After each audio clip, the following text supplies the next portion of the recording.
going on, stream? Apologies for the super late start. What's going on, Shadowflow? Hope you're doing well. Honestly, no excuses. Just kind of took a really long nap when I got home from work. I actually don't work tomorrow, so I'll be able to stream around like stream for as long as I normally do. But I probably should have gotten on a bit earlier for sure, so my apologies for that. But we will be continuing our playthrough of Resistance: Fall of Man. Excited to get back into this. Good. Yep, no work tomorrow, single player. Also, welcome to stream. Hope you're doing well.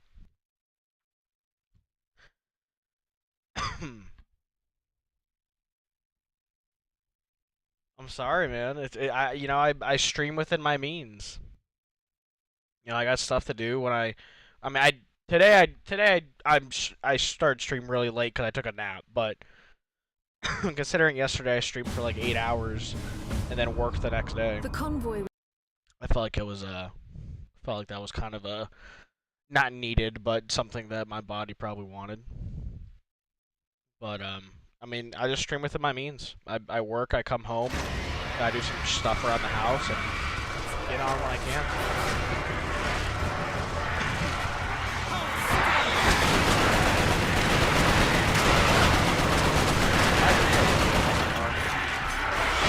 Censor the word.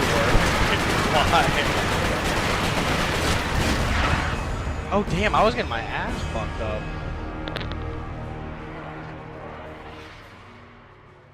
I did not realize I was getting fucked up.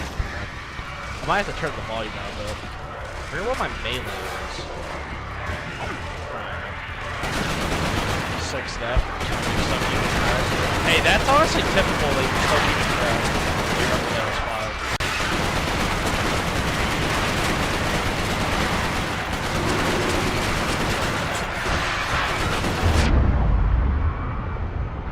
Oh, I was probably really weak from the last attempt because I needed it. Hey, what's going on, man? It's too loud. Yeah, I was low-key thinking that. Well, I'll change it in a second.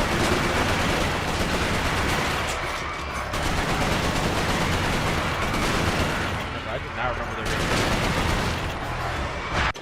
I don't know why it's so much louder now. I have it at 40%. I mean, this is what it was like last stream for this game. I'll turn it down to 30. Did this reset? This might have reset. I'll turn this down. I'm thinking maybe this reset. How about now?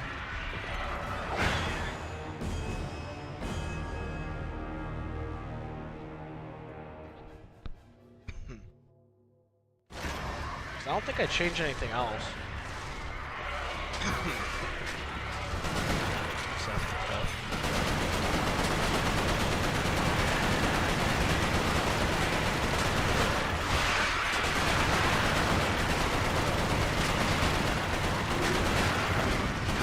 Probably best to not leave myself. I probably won't be the other two best I got.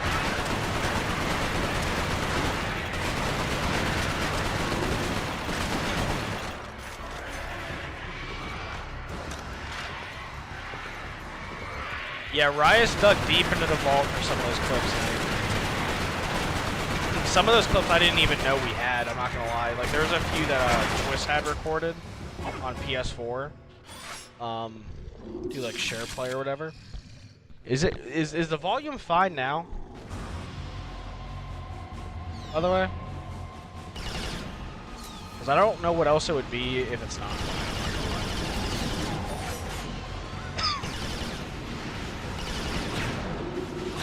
The same? Well, that like makes no sense. How would it be the same? I mean, I don't know. Everything, I turned down the volume by 10 in the mixer, and I turned down the volume in the game. So like, it literally can't be the same.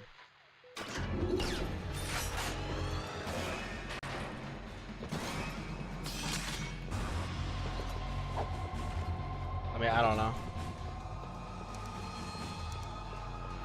I mean, it could be the gun. I mean, I don't want the game too quiet.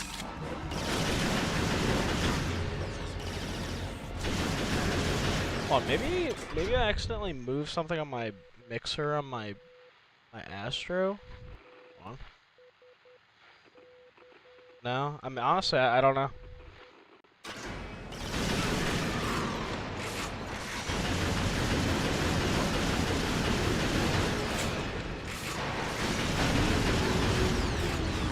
I mean, I was gonna say, because like normally I have the games like pretty loud to begin with when I play. I don't know, maybe I'm just talking quiet or something.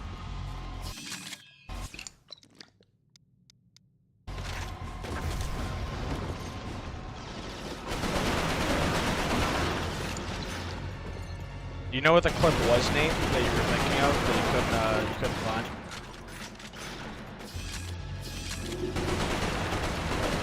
Honestly, there were some that he got from you that I didn't even know you had.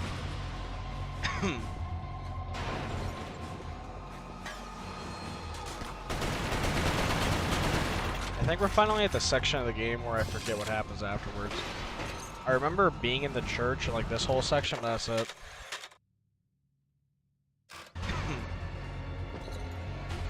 Yeah, that's fine, Shadowflow.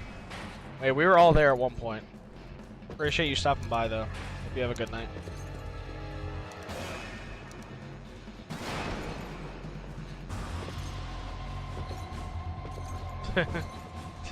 I do look, you gotta remember that.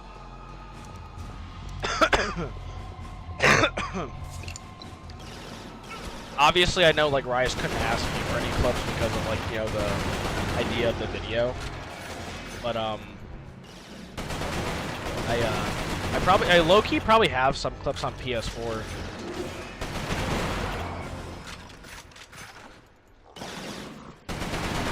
You know, that video was really well done by Rias. Honestly, probably one of like my favorite birthday gifts I've ever gotten, to be honest.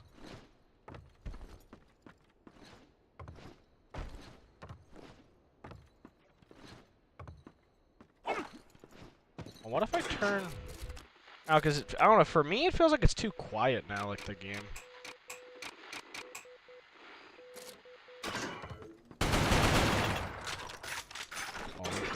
I want to see. I want to go to the start of the first stream. I want to see how I go into like the settings, because with emulation, I don't know, maybe it was like fucked up, and like reset the audio settings like in the game. Hey, what's going on, Maxwell? Welcome to the stream. Hope you're doing well, my friend.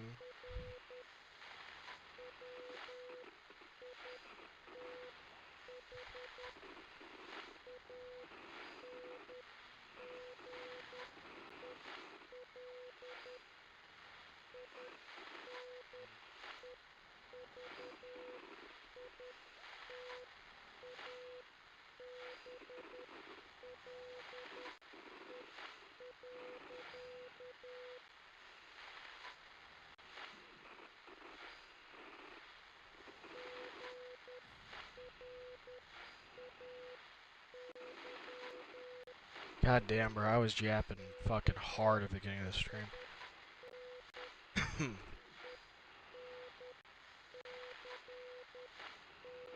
Because I remember the game being really loud at the beginning.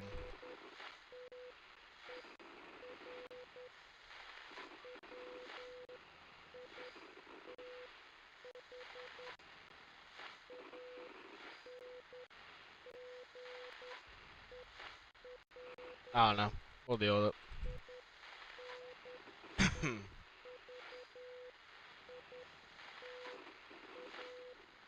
Yeah, I saw, or I don't know how long ago you sent that name, my fault, but yeah, I saw that the most recent one you posted already surpassed the other one that was doing really well.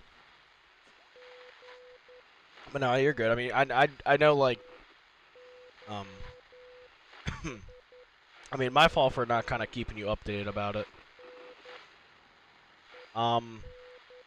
it would probably... We would want it to be done with, like, Rias, right? So that way you could have, like, the whole, like, So that way you could have, like, the whole, whatchamacallit, it for, like, a long-form video and whatnot. So if you'd want both of us, we'd maybe have to wait till, like, maybe Friday night or something, or, like, Saturday. I mean, like, I'd be down to do it without, you know, Rias. You know, obviously, like, he's not included within, like, the shorts, but I know you were saying that you want Rias for, like, the, Oh my god, I just shot my fucking friendlies. I know you were saying you want Rias for the, whatchamacallit, like a long-form video.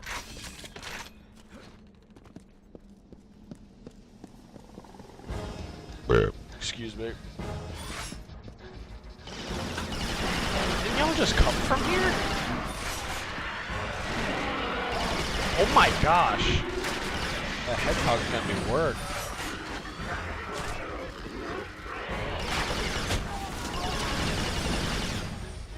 Either of those would work? Okay.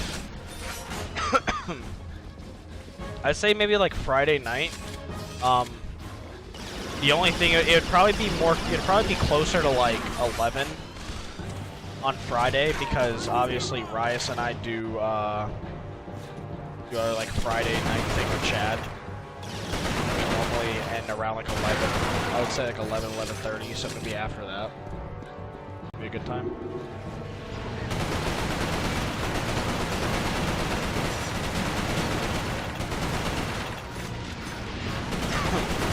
Then if not, Saturday's just the same shit. It'd probably be around like 11. I mean, maybe we could do it like Friday, like, oh wait, you said you get home at 8.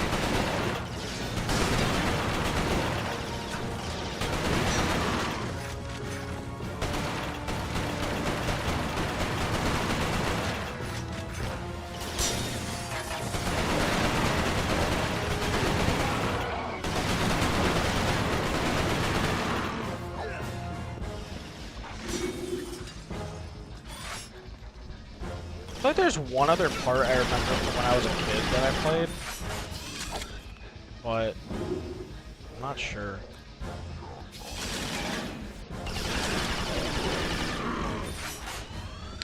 It's fun to have a stream. I swear. Oh, nice. That's awesome. What time are you gonna like start streaming?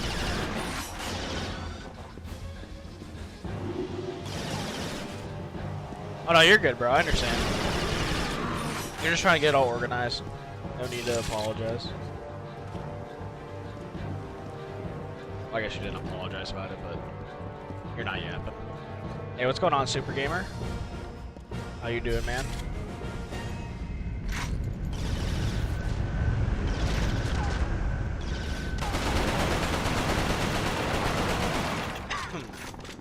This health? This might be like grenades or something. Just sleepy. Low-key, I kind of feel that. I took a nap when I got home today, and I don't know. Sometimes naps hit really hard, and sometimes I wake up from naps and just feel worse. Hey, what's going on, Rob? We still on for later? Yeah. I would say so, yeah. With my schedule, I work, or with my work schedule, I stream around 8, 9, don't end till like... Nice. Sounds like a solid schedule. Is your sleep schedule still fucked, Rob? Would you be able to like stay up pretty late?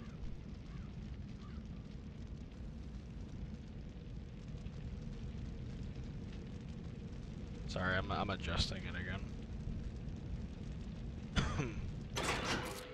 I feel like what I did was I adjusted the volume in here.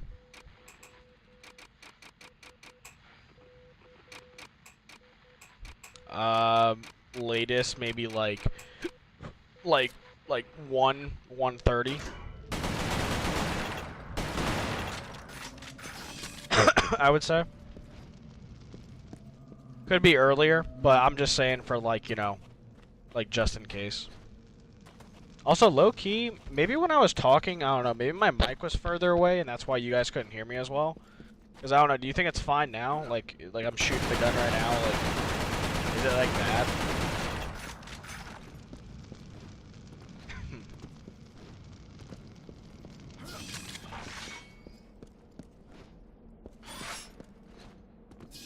Low-key, playing through this again, I've never, is it more of like the weird things?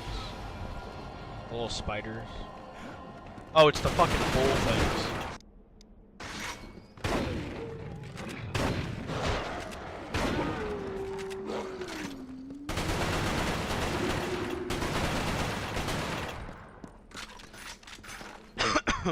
I've actually never played through Resistance 2 or 3.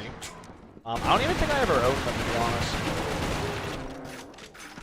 Me playing this game and getting like some kind of like, I don't want to say emotional attachment, but like some kind of like attachment to it when I was younger, is purely because it came with my PS3 since it was like a launch title. I mean, I'm happy that I did get it because I low-key did really enjoy playing this game growing up, and I do think in a way it kind of introduced me to like the concept of like actual FPS games and like multiplayer. I mean, this was the first ever game I played like a PvP match online, so. Oh, I do remember this part. Oh, maybe not well enough. Jesus Christ.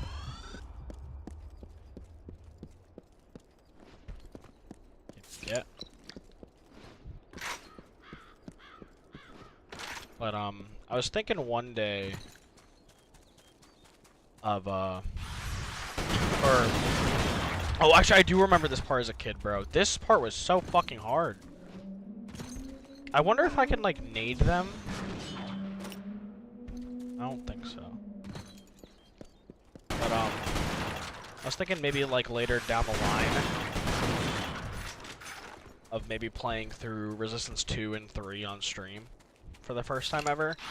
I looked up a bit of gameplay of Resistance 2 on emulator, and I'm pretty sure both of them are playable in RPCS3, and can run really well. What the hell? So I feel like that'd be pretty cool.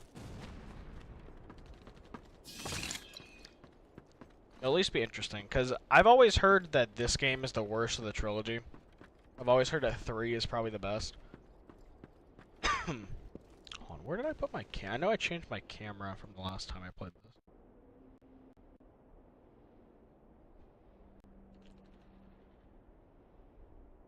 this. It's funny that Sony had two separate FPS franchises that both were able to get a trilogy, and they're just now completely fucking dormant. It's honestly pretty sad to see. I mean, don't get me wrong, at least Killzone was set up to fail. Like, for sure. When you're labeled the Halo killer, and I guess, well, for Killzone's sake, that it did originally release in the PS2, but when you're labeled the Halo killer, like, you better perform, and Killzone 1 did not perform well at all. I played a little bit of Killzone 1 on the PS3. There's like a, like, semi, like, re-release, I guess. Like an HD version, and it was just like the most bare bones, like, average FPS game from the little bit I played. I love the Killzone universe, like Killzone 2 and 3, like, it honestly, like, Resistance and Killzone for me, their, like, world, I wouldn't necessarily say, like, their story or, like, narrative or anything, but just, like, kind of the world that they've, like, been able to create. Like, the enemy designs, and, like, the conflict going on in each game, to me, is honestly really interesting. And if I'm just, like, basing it off of that, I think both of the franchises are a bit more, or honestly, I like a few of them more than some of the COD games, like, campaign-wise. Like, for me, a lot of, like, my enjoyment from COD comes from, like, the multiplayer. I mean, don't get me wrong, my favorite CODs of all time, like MW2, 3, EO1, I played through the multiplayer, like, countless times. But no, honestly, I feel like The point I'm trying to make is I feel like these games low-key kind of had like something going for them, but for Killzone especially, I feel like it was just kind of set up for failure. And then Resistance, I don't know. At least for I don't feel like Resistance 1, so Fall of Man. I don't feel like Fall of Man was like a good like introduction for it. Because from what I've heard, like 2 and 3. Jesus Christ. Oh, yeah, I gotta jump over those. Okay. I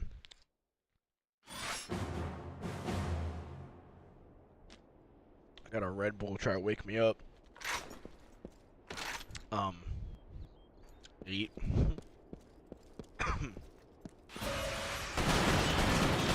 Single player. How does it sound now? Because I was thinking maybe I had my mic too far away from my mouth while I was talking. Maybe that's why you couldn't hear me over the game.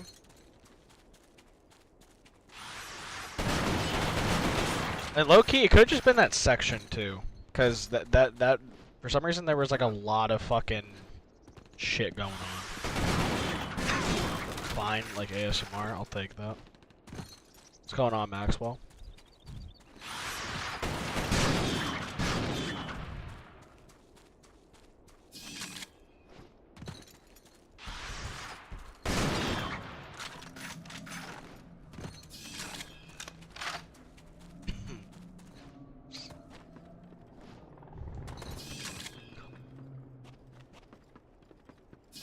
It sucks that we don't really get many more like kind of linear FPS like games by like AAA studios anymore.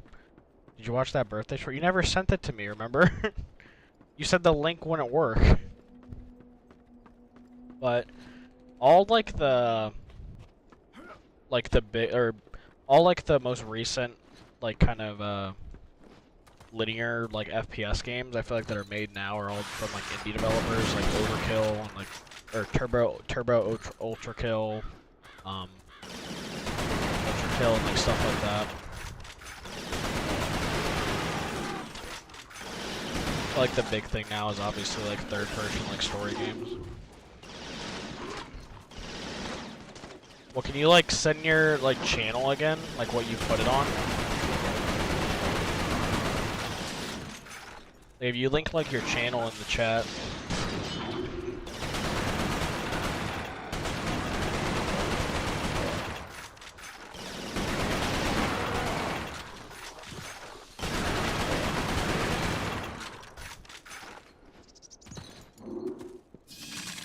Oh, did I miss the thing down here?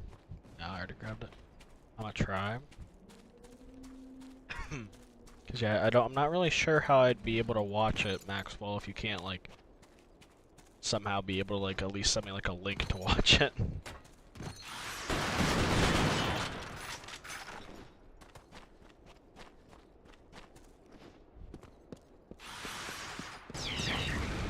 Okay. Honestly, I don't think I remember these grenades when I was a kid. What the fuck?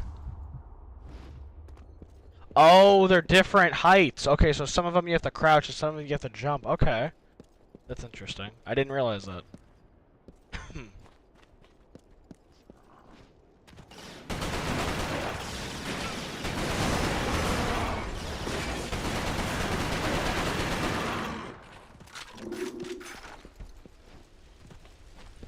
Low-key, I'd like to also play through the Killzone games on stream.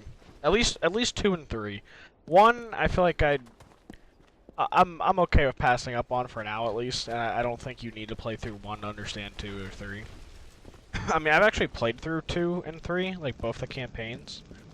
And honestly, really, what I remember, I really like the world of Killzone, like the whole like lore of like the Hellgas and like the world of Earth.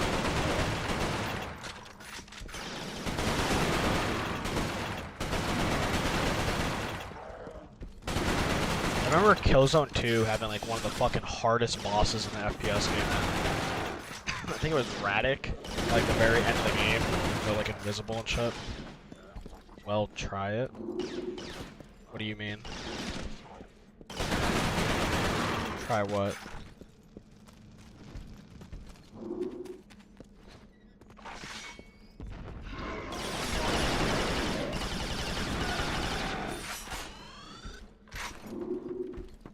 If you sent something, it didn't come through in the chat. Like a link or anything.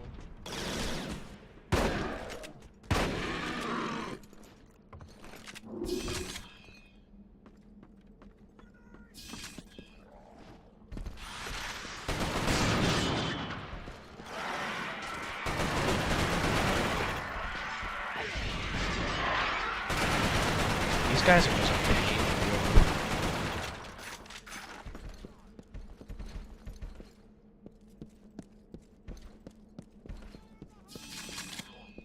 Oh, I hear some boys.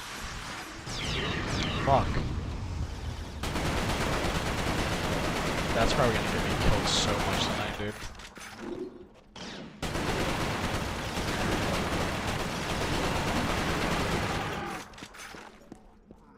Dang. Yeah, nothing came through if you sent something. Fuck no.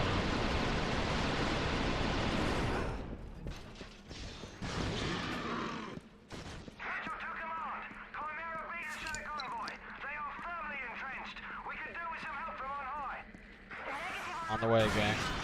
We can't win Echo with a stalker in the area. You'll have to flush it out. Affirmative, Command. We'll make this place bloody sterile. Mitchell out. The hell? Oh, it's the end of the level. Okay. I thought I was fucking loading into a building or some shit. Al, mate, you alright? Get in here! Captain Mitchell's Yeah, do squad that, had Maxwell. located the convoy. Unfortunately, stalker sightings in the area made immediate recovery impossible. The stalker is one of the Chimera's most feared weapons. They move quickly and fire anti-aircraft missiles with deadly accuracy. I'm The assuming this is probably technology where we'll be used in the introduced to stalker the remains one of the most the rocket intriguing launcher. and frustrating mysteries of the Chimera. Mitchell had been fighting a losing battle most of the morning, holding out until reinforcements arrived. Meanwhile, the Chimera kept coming. To everyone on the ground, it seemed the convoy was all but lost.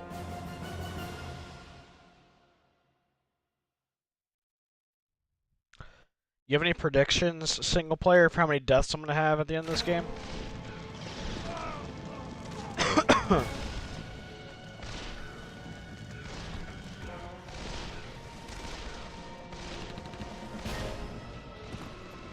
Okay.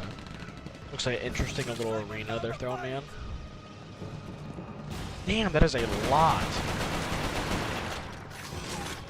Here, let me go check it out real quick. 18. I'm gonna... Huh. I feel like that's a good number. Low key. I'm gonna go 15. I'm gonna give myself some credit and I'll say 15. Watch me get 15 on like one specific part.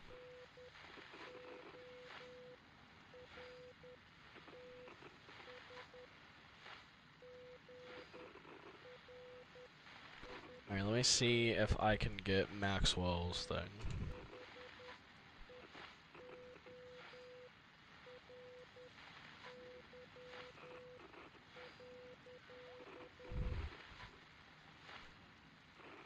Maxwell, is this good to play on stream? Like, is there anything like weird in it?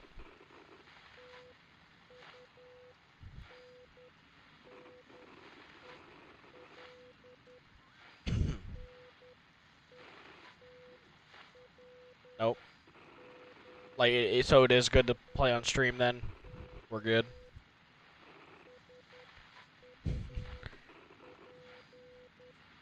You can play it on stream. Okay, Maxwell. I'm gonna give you the benefit of the doubt, okay?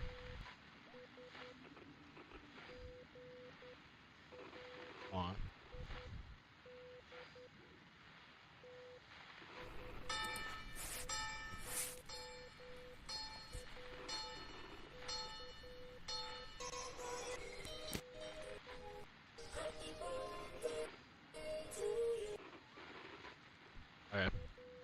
I skimmed through it a little bit. I think it's gonna play on stream. I'll show it.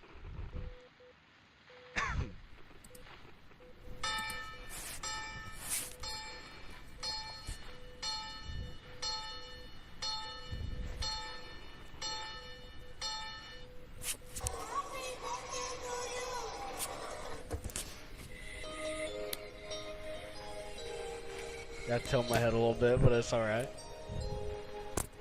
Did you draw that, Maxwell? I see the US and the German cake.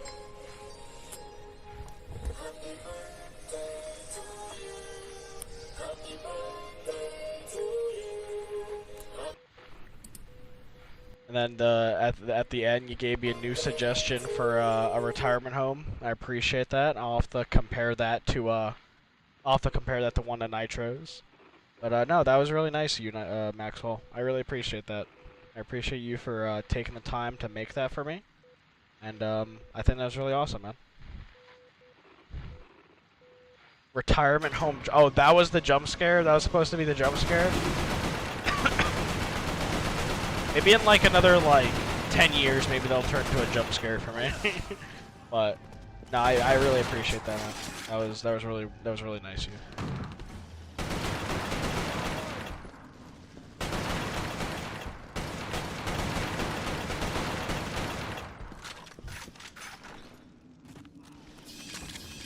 I feel like there's like no like ambiance in this game. Am I tripping?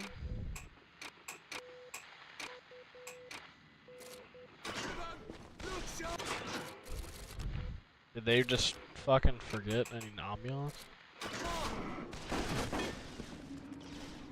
Yeah, like there's like no music or anything.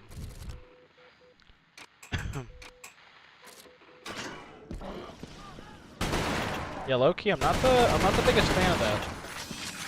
Little stuff like that I feel like goes a long way in like well, any game, but like, especially a game like this where you're kind of doing the same tasks over and over again, kind of like monotonous, you know, kind of just shooting the same enemies all over again. I feel like it's important to kind of have some kind of oh Jesus Christ. Some kind of other thing like stimulating the brain or something.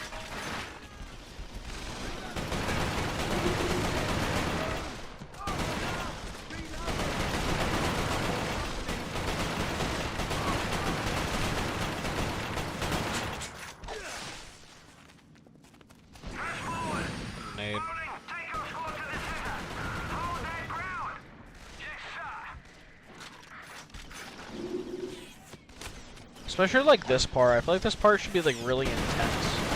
Kind of like a big battle in like the, you know, the open field. Like low key, I feel like the arena like isn't bad to like fight in. I feel like it's like fairly fun. But it just being like kind of quiet.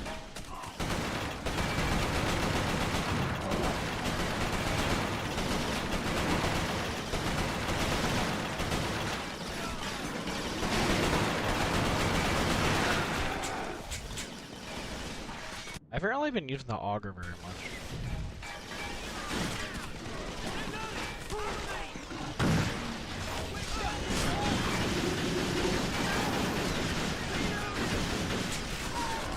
Okay, I should probably start using that more.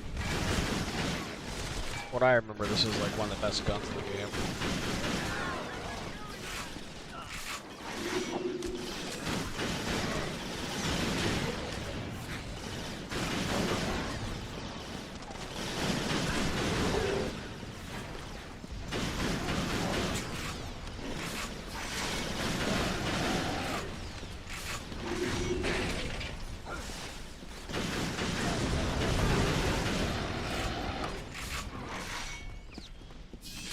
See a lot of juicy health there. We have a bandit closing on your position. We can't wait, right, lads? The hell's a bandit? I guess we'll find out.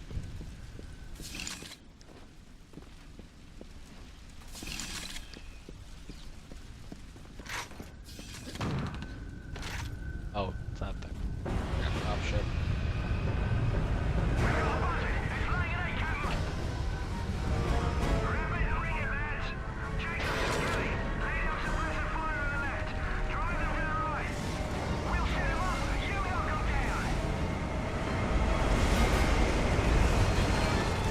casual spawning in.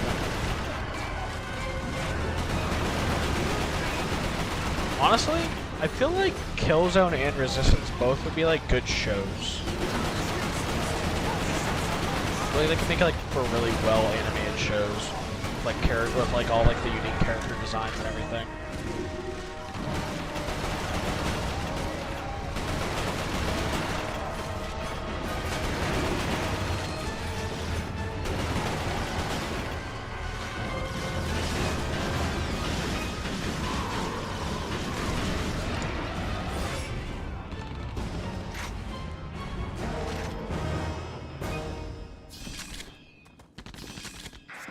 You got any goodies in here?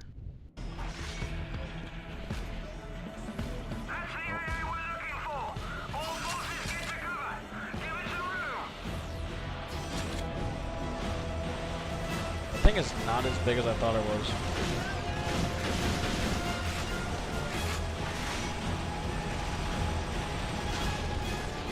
Do they want me to do something?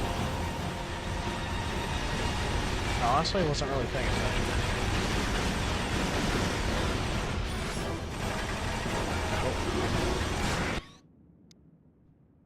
Oh, it's weak from the back, okay. If I can get back there.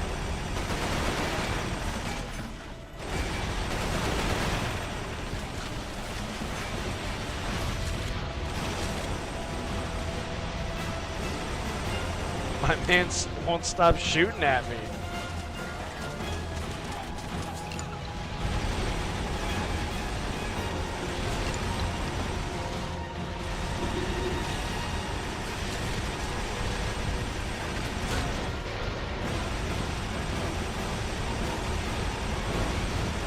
Dude, he's just fucking locking onto me through walls. Squid Game Season 3 is almost here. I have not seen Season 2 yet. I've only ever seen Season 1.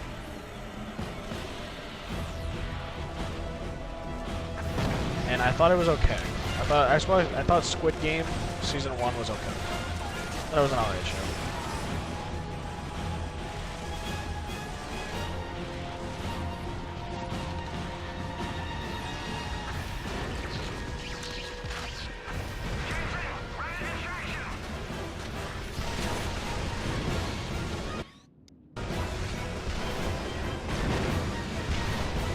You ever returned a game?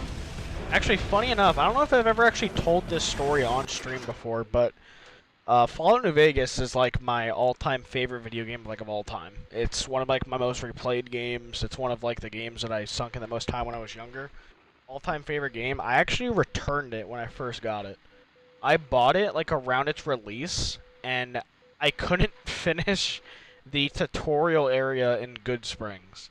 I couldn't find like a certain kind of plant or something, like in Good Springs, and I was getting frustrated. And remind you, I'm like 9 or 10, or something.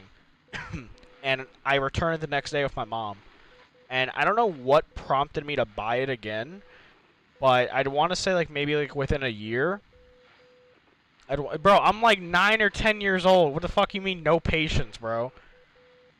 What child at that age has patience? They don't even know what patience means.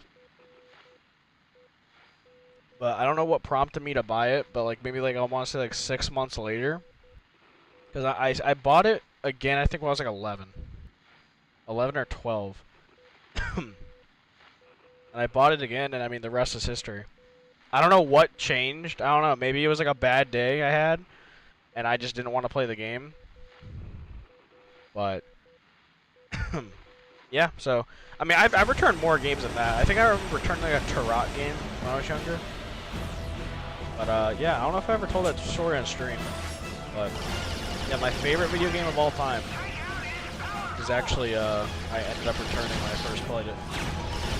So that's why I always tell people, like, you know, so maybe if like your first impression of the game isn't, you know, what you expect it to be, obviously like maybe you just don't like the game, but I do think you should always consider giving something a second chance, or a game a second chance.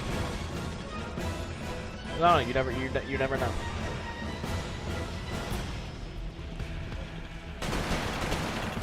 Sometimes it seriously could just be something as simple as like you just had a bad day and then you trying to play the game just, you know, kind of hurt that experience. Because like even like up till that point, I never really played open world games, to be honest. Like it was a genre I never really dipped my toes into.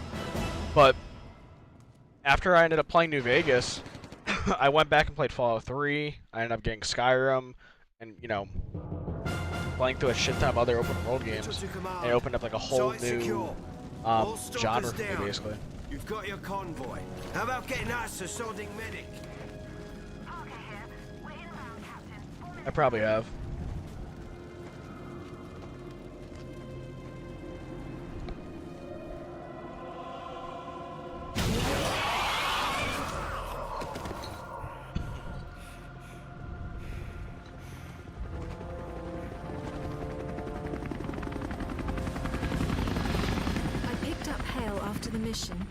I had seen him approach the containment cell on the convoy.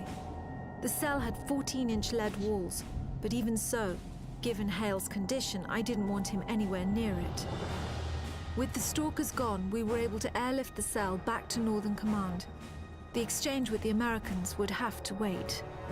We were about to execute a very risky offensive operation. The CHIMERA had been using a network of underground tunnels to attack undetected. The tunnels formed a nexus in Nottingham, and if we sealed them off, we would at least briefly have the upper hand. Okay, I know I've said this like 5 times, but I actually think this might be the final level I remember. Because I think I remember the tunnels in this game creeping me out as a kid.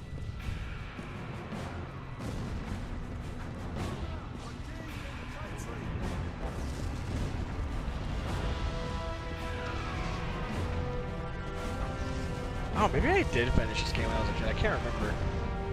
I have like no recollection of like the ending at all. Like I couldn't tell you like what happens at the end.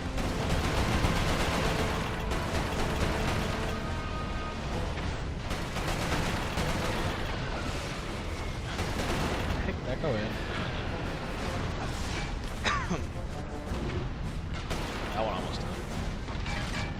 Did you guys see that new game that got released? I can't believe you. What do you mean you can't believe it?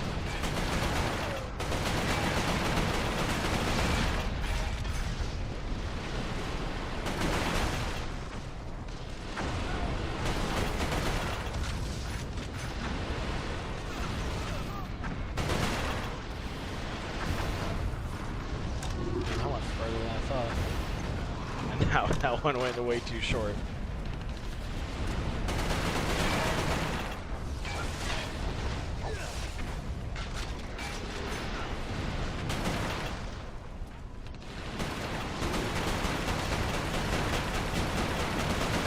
How did he not die, bro? Actually, wait, can the auger? Oh, I have no auger ammo. Low-key, you do kind of gotta be somewhat considerate of your ammo in this game. I mean, you find plenty, but... I mean, plenty of, like, the bullseye and the carbine, at least. I know you get a sniper at one point. Well, I know there's a sniper in the game.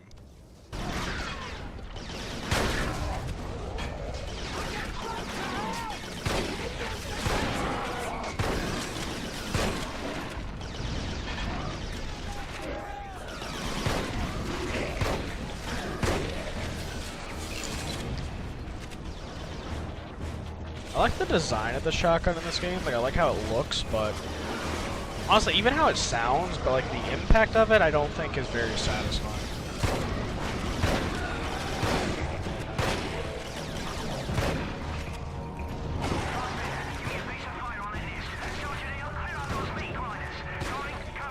Excuse me.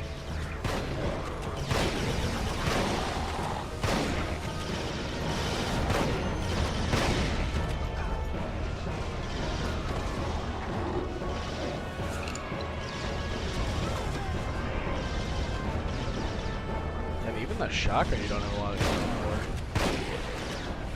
Oh shit, probably should get rid of that before I push up.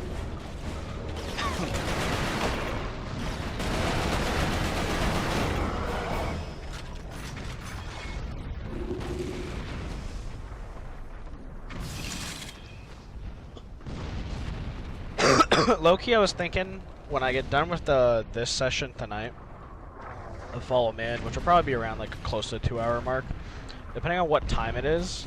I overestimated how many games I would play on my birthday yesterday.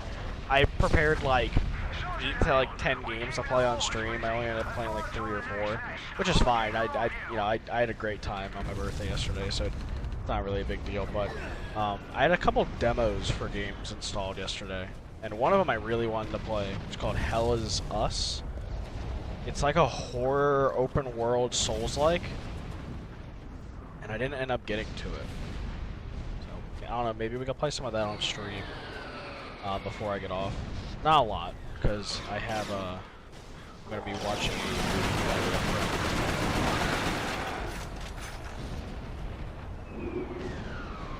Lieutenant Childress, status on the mortar battery.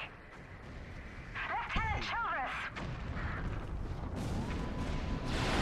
Sergeant Hale, I can't raise Lieutenant Childress. You must destroy those mortars, or this raid will be I'm thwarted. getting there. You know, a little bit before I started streaming, I played this game called Black on PS2. From my understanding, it's widely regarded as one of the best like FPS games on the PS2, from like a single-player perspective. And I enjoyed it. I thought it was pretty good. I think it was like a solid like maybe like 8 out of 10, something like that. I think the highlight of it though was its visuals and its audio design. And it got me thinking that like this game, like even though it's like a generation later and it's on the PS3, Black looks so much better. I mean, granted, I like the emulator. I really bumped up the graphics on Black when I was playing it, so that probably helped. But even something down to like its audio design, I think it was like a lot more impressive. And when you have like kind of like a linear, very generic shooter, stuff like that really does stand out. Because when you are just kind of shooting the same enemies with the same guns for 8 hours, like, you know, you would like a gun that feels good to use. I feel like Black had a lot of really satisfying guns to use. I'm not going to say that this game doesn't. I definitely think Black's, from that aspect, is a lot better. But we're still at the very like beginning portion of, oh god, they're back. Perverts. We're still at like the early portions of the game. We're like maybe a quarter of the way through now, maybe half.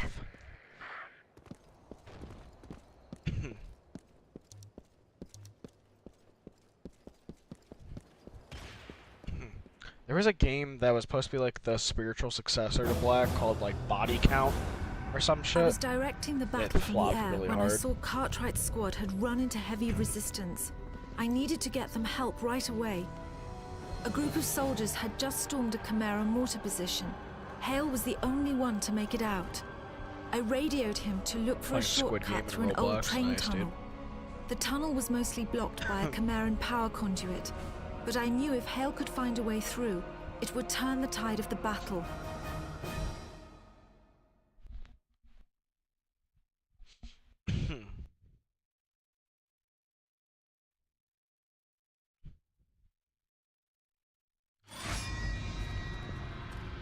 Oh shit, they got the flashlight on for me. Maybe this was the part I found creepy as a kid. I remember there being horror aspects about this game. Clearly not a horror game, but definitely kind of like BioShock. Well, BioShock is definitely way closer to a horror game, like a horror experience. But I wouldn't really classify BioShock as like a pure horror game. I mean, granted, I haven't played through all BioShock. I haven't played it for a long time, but that's kind of how I feel about it.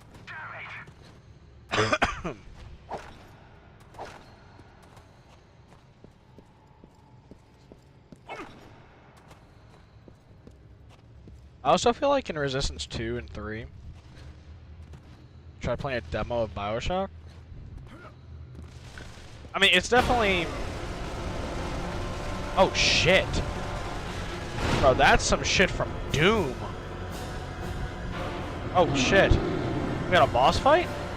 Oh my gosh, single player. This might be where I get my 15 deaths. Oh god! Brother. He one-shots me, basically. I mean, don't get me wrong. Like, I remember playing it when I was a kid, and it is a creepy experience. It's definitely, like, there's parts of the game that are very, like, what BioShock does is its atmosphere really well. The atmosphere of BioShock, I think, is very creepy and at points very unsettling. And, like, also, like, enemy design and stuff. But there's also, like, the aspect of... There's also, like, the aspect of BioShock that's, like... Or just, like, any horror game where you have a gun. I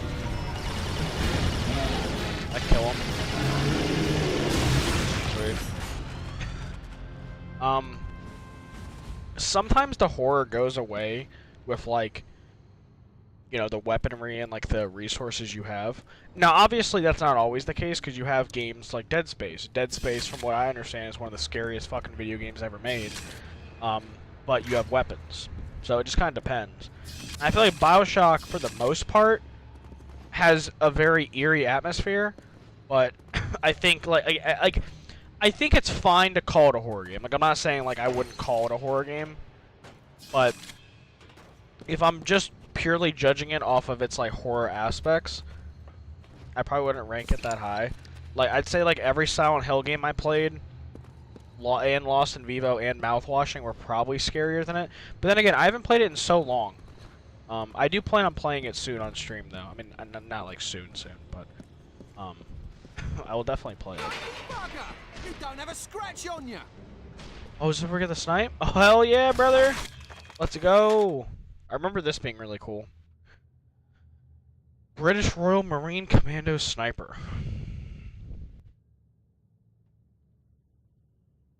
I've played like 5, 6 at this point. Single player ones. I mean, I've played like co-op ones, but I wouldn't really say those are the same. I've played through Silent Hill 1, 2, 3, the 2 remake, the Lost in Vivo game with the dog, and then Mouthwashing. So I've played through 6. I mean, it's not like a large sample size, but also, like... I mean, 3 of those games are legitimately fucking, like, terrifying. I mean, to be honest, like... I'd say all of those games on a first playthrough were actually really scary to me. And obviously, like, for me, I get scared pretty easily, and, like, horror games get me pretty good, so, like... You know, maybe I'm not the best, you know, person to judge that on, but... Like, Lost in Vivo I found to be fucking super disturbing. I thought the Silent Hill 2 remake was extremely scary to play through. Silent Hill 3 and Mouthwashing, I think, were really unsettling experiences. But low-key, all of them have, like, a different form of horror. Like, low-key. Like, Silent Hill 1's horror is very different from, like, Silent Hill 2's horror. Silent Hill 1's horror, I feel like, is a lot more, like, cultist horror. And, like, like the enemy designs are very horrifying, and, like, maybe its environments are more horrifying than, like, Silent Hill 2's. Silent Hill 2, like, you just feel like shit throughout the whole game because of, like, the story. It's a very unsettling experience because of the story. Kind of similar to Silent Hill 3's. And then Mouthwashing, I mean, fuck, bro. That's, like, a great combination of just unsettling experience and, like, straight-up horror.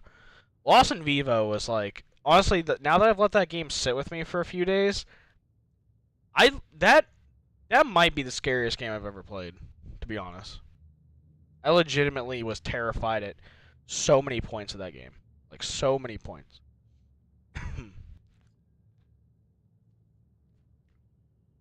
I think it did the claustrophobia thing really well. Maybe a little too well. maybe a bit too well.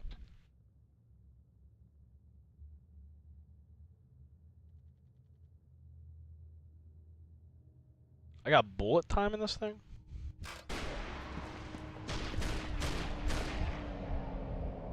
I did not know that. Yeah, I mean, I don't have, like, a huge sample size of horror games, but it's been growing over the years. I would say I don't have a large variety. No, that's like the whole thing of Lost in Vivo. Like, literally, like, the game was designed around claustrophobia. I mean, bro, the game puts you at 35 FOV on purpose. Like, literally, in the FOV menu, it says, we designed the game around claustrophobia. So we want you to play the game at a low FOV. Yeah, it's literally on the thing. I don't know if you were there at the first episode, but literally, the game's FOV is from 35 to 60. It defaults you at 35, and it says, we recommend you playing a super low FOV because we designed it around the feeling of claustrophobia. Like, if you look up, like, anything about Lost in Vivo, one of the first things they say is, that, like, if you are actually claustrophobic, this game will fuck you up. Yeah, no, the whole claustrophobic thing was on purpose. And they fucking nailed it. For me, a little too much. It really started to fuck with my eyes because of the whole, like, having to, like, focus in on, like, things, like, coming in and out of, like, my perspective and, like, my depth of field and everything. But that, throughout the game, that made it a lot, it made it fucking terrifying. It really did.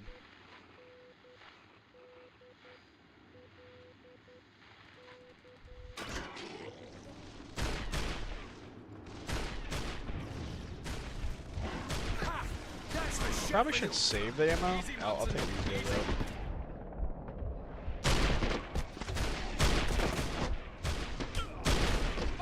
See, I would say this sniper isn't that satisfying to use. I think it looks cool, but there's like literally no fucking kick to it. It doesn't feel like satisfying.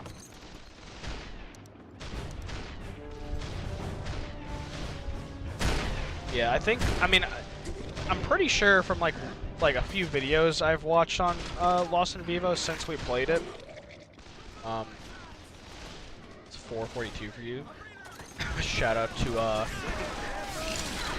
Maxwell's daily shout out of staying up really late to watch my streams. Appreciate that, Maxwell. But whenever I'm done watching, like, or whenever I'm done playing through a game, especially that has like a deep kind of story or narrative to it, like Lost in Vivo, I'll watch like some videos on it to try and understand it a bit better. And Lost in Vivo's like major themes revolve around like 1, claustrophobia, 2, just like general anxiety and like depression, and then, I mean, and this one's like kind of obvious, like overcoming like fears and whatnot. And honestly, I like Lost in Vivo a lot because the game really does set you up to test you on that. Like, it has 3 different endings depending on like what you like.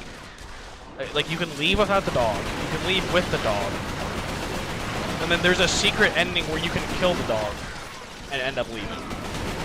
And each ending, it gives you like a whole different like perspective on like, you know, someone going through, you know, like some kind of like therapy, being put in like these situations. Not like, you know, the whole sewer thing, but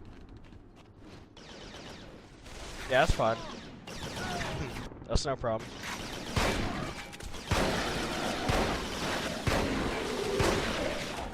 There's a lot of enemies, bro. Appreciate you stopping by though, Maxwell. Hope you have a good night. Damn, bro.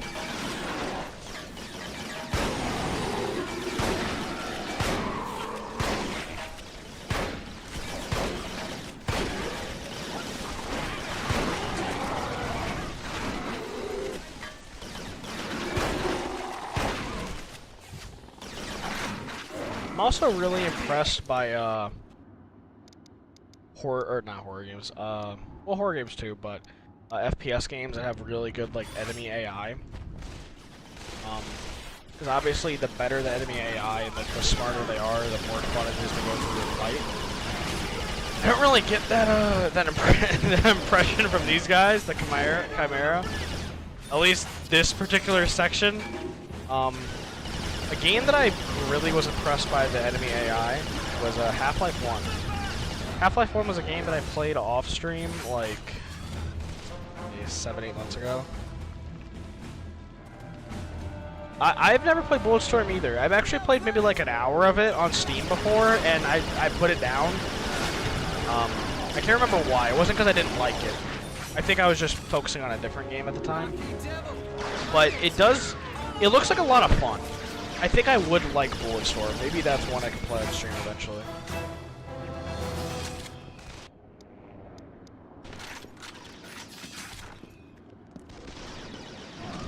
I really need that heal. My brother just standing there.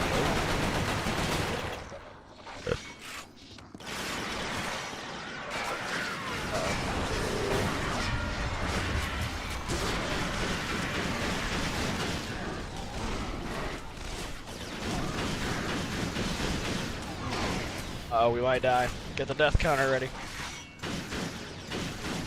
We might get number 9.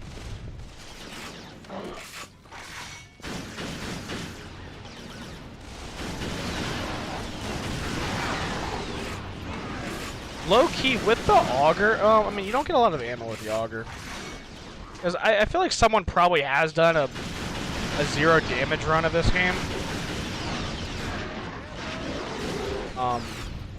I imagine the auger plays a big part of it. But you just don't get a lot of ammo for it. I don't know.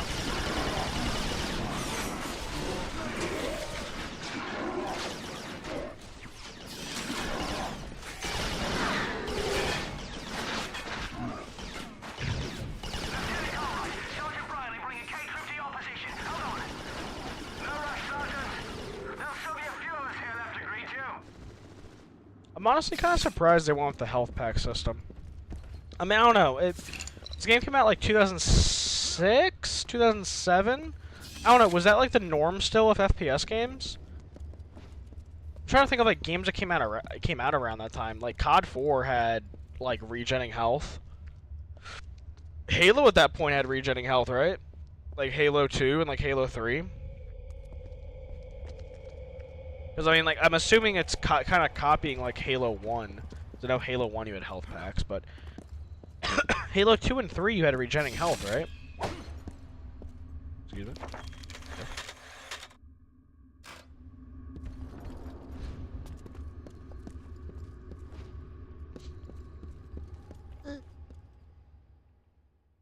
I mean, obviously I'm not saying, like, they're trying to copy, like, you know, COD and Halo, but... obviously they're trying to reach a certain demographic, and... you know, I feel like those two, you know, make the most sense. CHIMERA are up to something more than just digging tunnels. Say, look here, who brought the yank? By that time, word had already spread about what Hale did in Manchester. However, Cartwright wasn't the type They really to don't be give easily Hale much of a impressed, character, especially by an American. Cartwright's The team fuck's that had supposed found to mean? something suspicious. Instead of just making tunnels, the Chimera were digging something out of the ground. At the time, we passed it off as just another Chimeran mystery. Our priority was to seal off the tunnels. I think in Resistance 2 and 3, they give Hale a lot more of a character and kind of make him more part of the story. Because right now, Hale really is just this blank canvas that we're just playing as. And, you know, that's not necessarily a bad thing. Like, that is, like, you know, he is just some random fucking soldier being thrown into this. So I guess that makes sense, but I guess it also makes sense why this game's considered, like, the weakest of, like, the 3. You know, for certain reasons.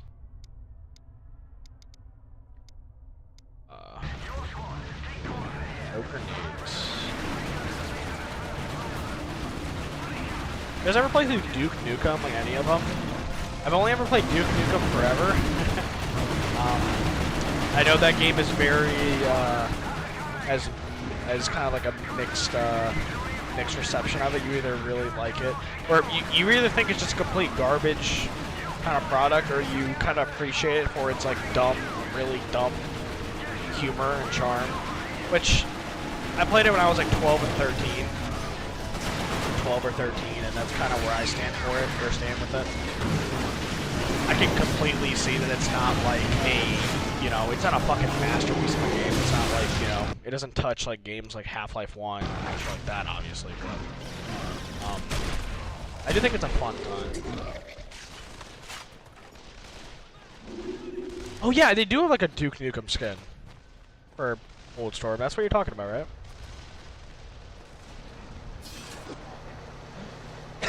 It's kind of crazy that Duke Nukem, like back in the day, was like one of the pioneering like FPS games. Maybe not pioneering is the right word, but from my understanding, one of like the biggest FPS games of the time, kind of in that realm with like Wolfenstein and Doom, and kind of like what it like turned into. I don't know. I actually enjoyed a lot of aspects of like the Doom game. Again, it is not like literally the final boss. You are punching the titties of an alien. Like literally, that is the final boss. You have to punch the breasts of an alien. Don't get me wrong. But there's like some parts I think are pretty cool. Like one of them, you shrink yourself down to like basically like toy size. I mean, hey, depending on who you are, it's definitely a lot of fun. It's a fun game. It's a fun game for sure. It's definitely a fun time. It's just not. Oh yeah, yeah, I forgot. This is where it introduces the like bounce pad, not bounce pads, but like the wind tunnel bullshit or whatever you want to say. Look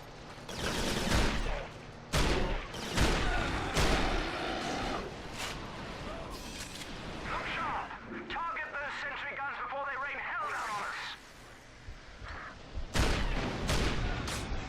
Sergeant Hale, terminate those grinning buggers of the second pylon! I'm getting there. Oh god, dude. Walking on these fucking planks, I would not be shocked if this is where I get multiple deaths. Now shut them down at that third pylon! Saunders, status of H squad! Sir, perfect timing. Second tier tunnels are secure. Again, this might be like a Reinforcements are cut off. personal thing, kind of similar to the whole like whole like motion sickness thing from like Lost in Vivo. I really don't like FPS games that literally have your fucking gun take up like 70% of your screen, like 60% of your screen. To me, it makes the game feel like really clunky, and paired with like a lower FOV, it makes it like not a very like fun experience to go through. I'm not saying this game is like horrible at it. It definitely some of the guns are.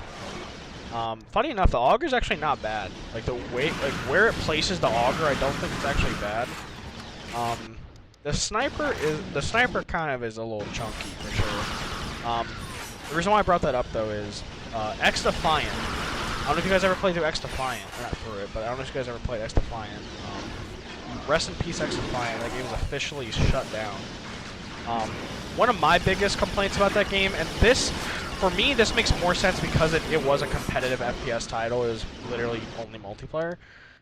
The guns would take up, like, no bullshit, like 50% of your fucking screen, bro.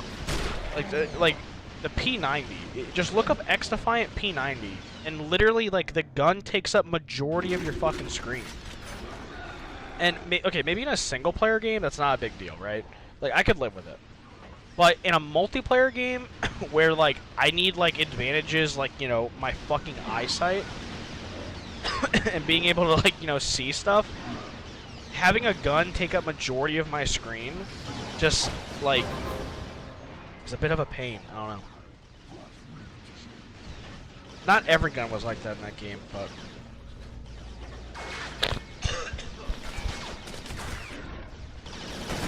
definitely a majority. Another thing about that game uses TAA, anti-aliasing. And TAA is known for having like basically like a built-in motion blur.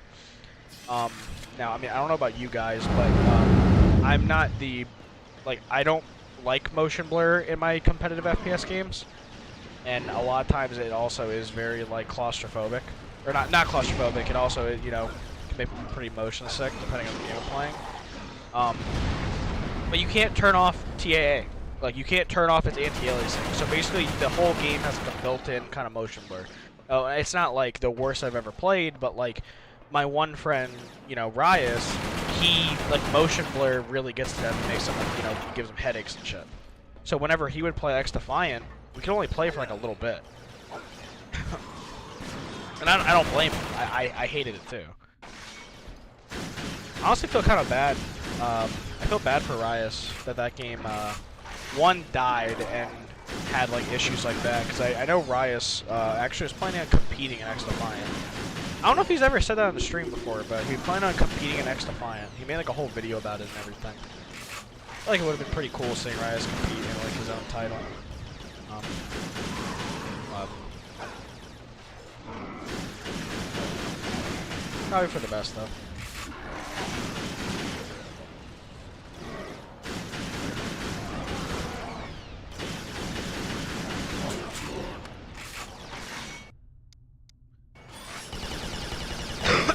I don't really know what I'm supposed to be doing.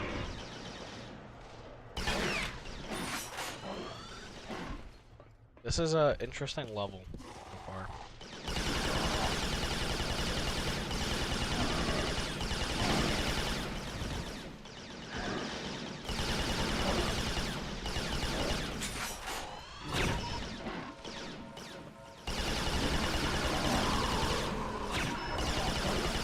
What's your COD story? You retiring?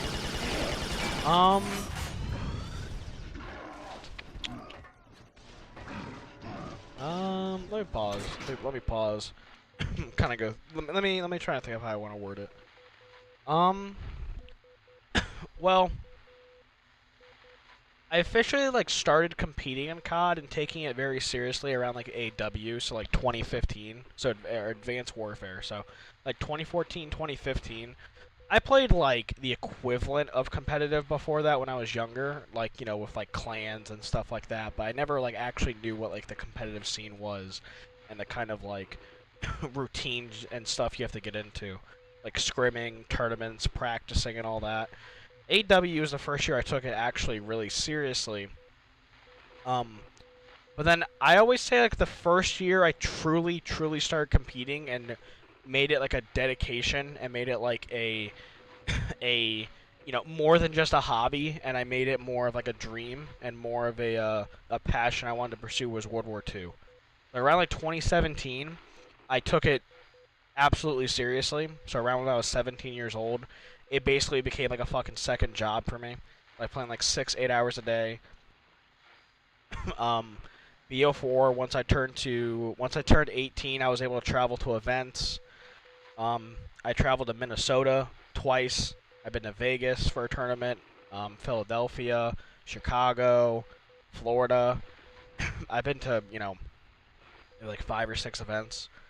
And this, from that point on, I mean, from, you know, World War II to the end or the beginning of this year, I mean, I just competed, you know, basically throughout the whole year. It was just always a passion of mine, always a dream, and everything. And you know, there was certain points throughout my career where I feel like I made a lot of, you know, I'm definitely not like you're head out in 3 minutes. That's fine, Maxwell. I'm obviously not, you know, I never reached like, you know, the peaks or like the, you know, I never, you know, accomplished my, you know, my dreams. But I'm not, you know, I'm proud of my, you know, like my career within like, you know, competitive COD. I made a lot of friends in it, and I think it did shape me to the person I am today. I'm an ultra fucking competitive person. And I do think, for majority of the teams that I was on, I was like the leader of my team, so I feel like that also kind of helped me, with certain aspects. But yeah, no, from World War II, so from 2017 to the beginning of this year, 2025, I dedicated and sacrificed so much to just try and, you know, pursue a passion that I had from when I was, you know, really young.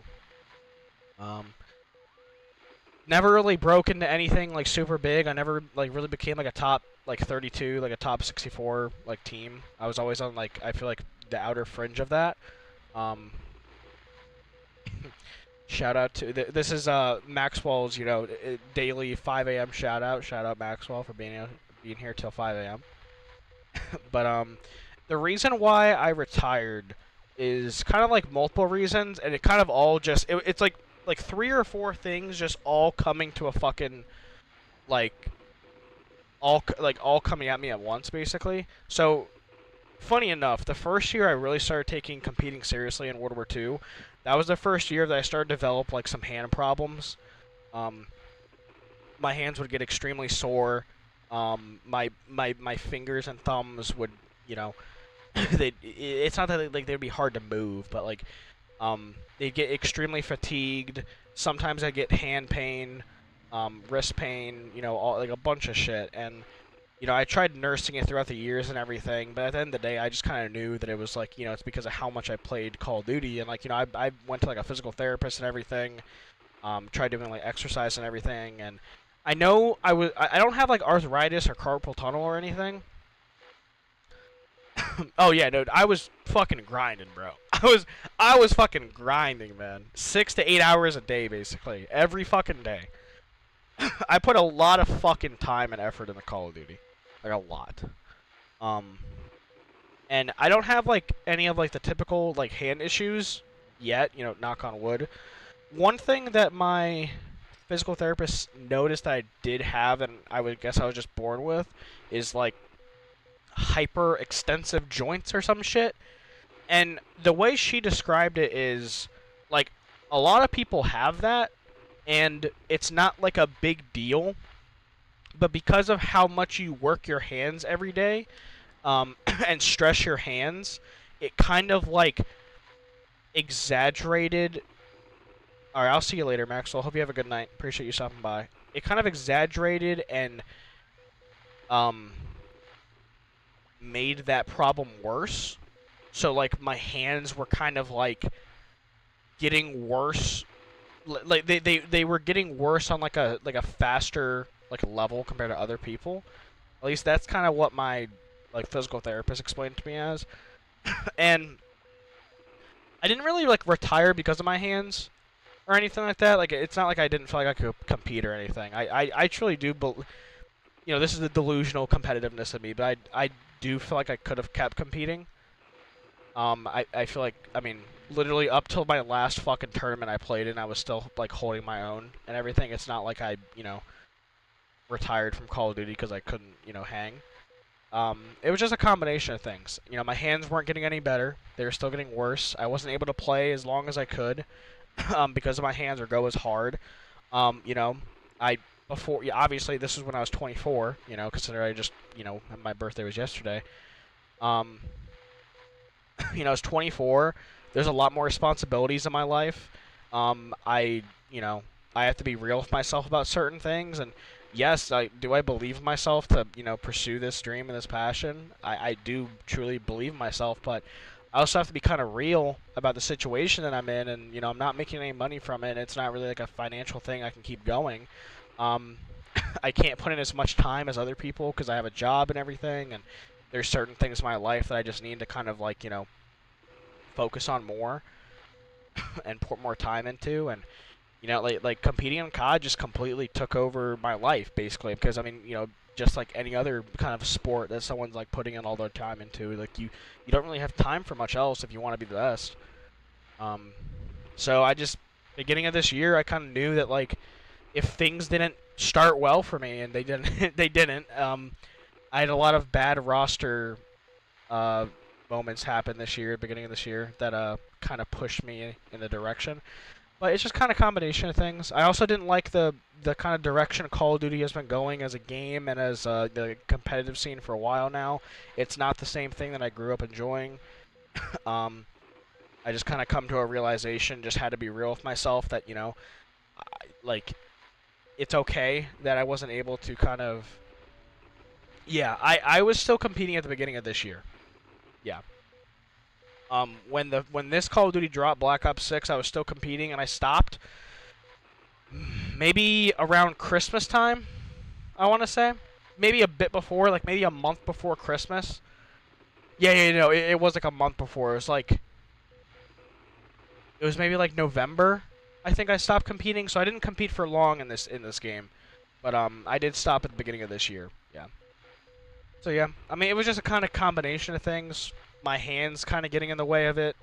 Kind of me just coming to a realization that I have to kind of move on and, focus a lot of my time and energy, like, on, other things in life. I'm there's a lot more responsibilities and things that I have to do as like an adult and whatnot, that I have to just be real with myself. And I just wasn't enjoying it as much as I once did. Once you get to a certain age, certain things become, a lot more frustrating, and you're dealing with like 18-year-old kids that think they're just hot shit, if like big egos, and it was kind of just a big combination of things. So I'm happy with how I'm not happy with how I went out, but I went out in good terms with myself. I didn't get forced out.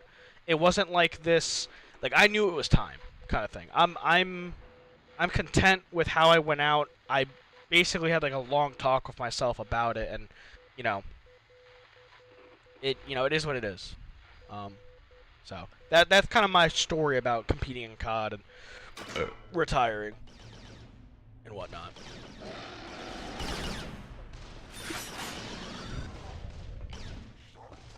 And I definitely, like, I would not change, like, all the time I dedicated to COD for anything, man. I really wouldn't.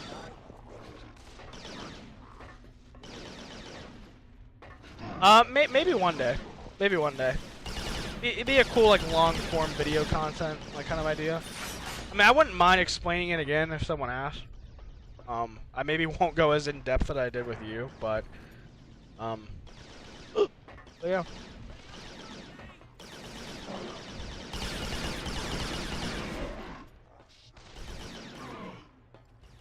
Now that I'm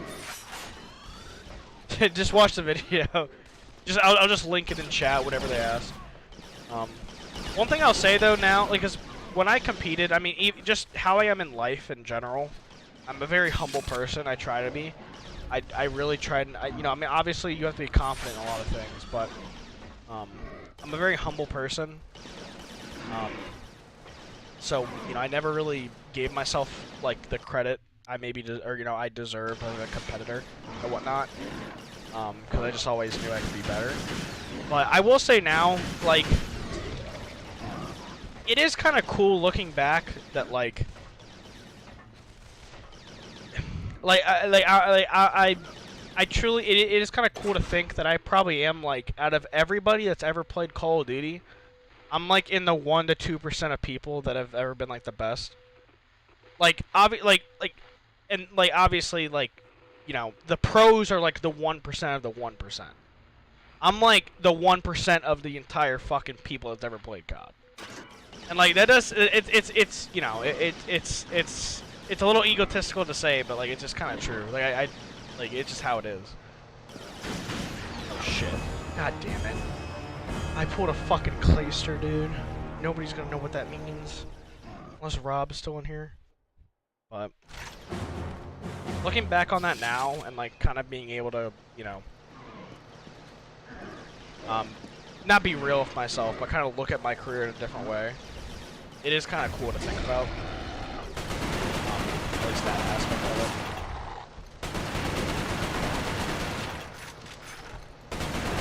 it. It gives me confidence that if I've always believed if I just put my mind to anything, I can find success and accomplish, you know, things if I just put my mind to it. Oh, you did have to go down. So basically that's basically that's what I'm getting at with saying that. Kind of knowing that gives me, you know, confidence that, you know, anything I put my mind to, I can kind of find some kind of like success in it.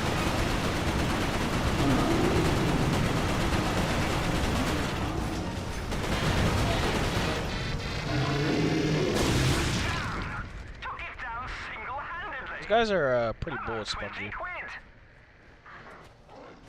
Dude, I just had to do this the whole time? I didn't even know that.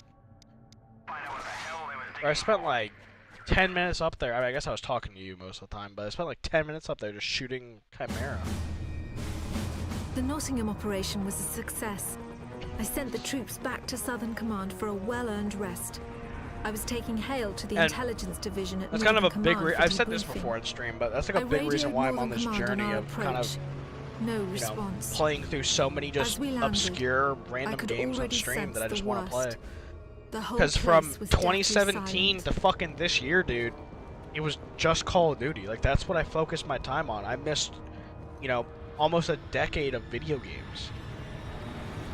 Essentially, so. And then not to mention all the video games I missed before. So, you know. Because, I mean, I've always been, like, a gamer, man. Like, I fucking love video games. Like, whatever video games are, I absolutely just love gaming as a whole. But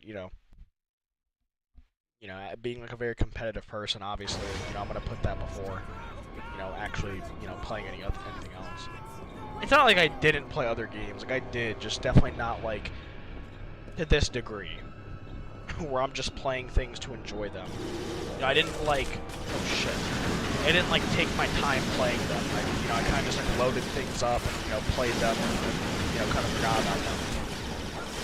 I didn't finish many games while damn, bro. What the fuck, dude? Number 10. What the fuck? I got fried.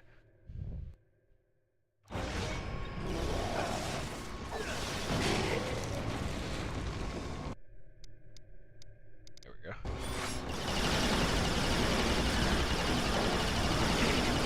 Loki, I kind of gotta lock in if I want to win the bet of 15.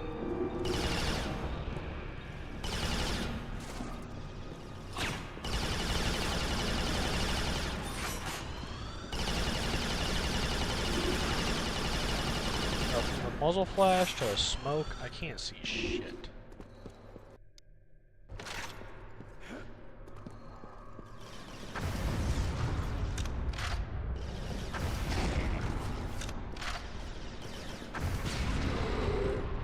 Oh, there's so many enemies.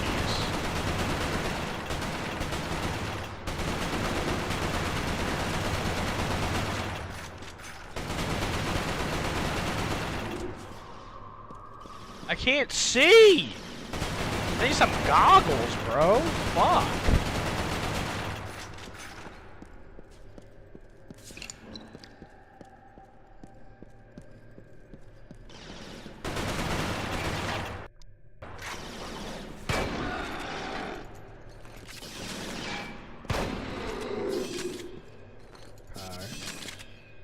Sergeant Hale, security systems are down. Our Chimeran specimens are vulnerable. You must restore power. The Chimera can't be allowed Alright. to I know this is going on like damn near the 10th time I fucking said this, but I do remember this level. I absolutely remember this level because I got fucking terrified as a kid when I got split off from like the other people, like the other like military guys. Oh, fuck off.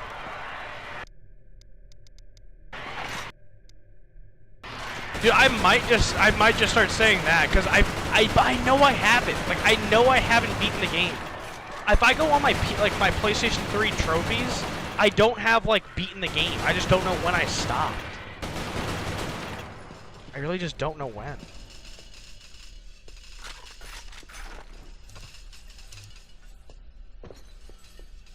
The fuck is that?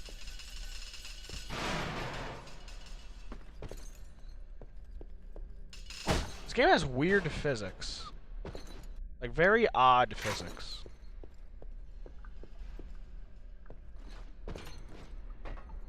It's an interesting little area.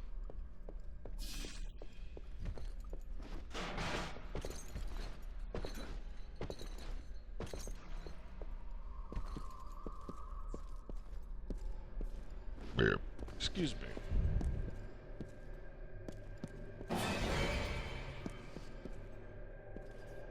The fuck was that? Why did it just do that?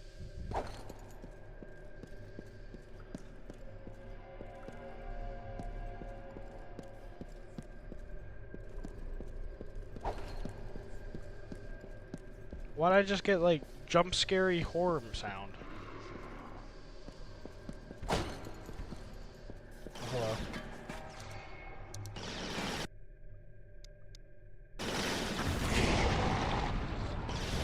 Oh shit, I got ambushed. Oh shit. Oh shit.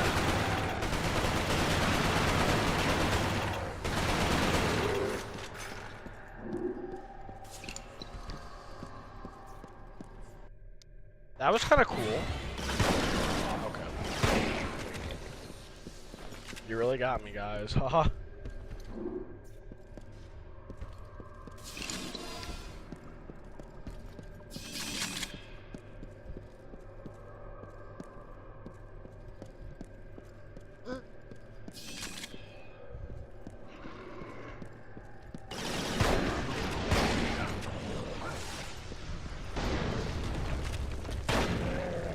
Itch. Loser.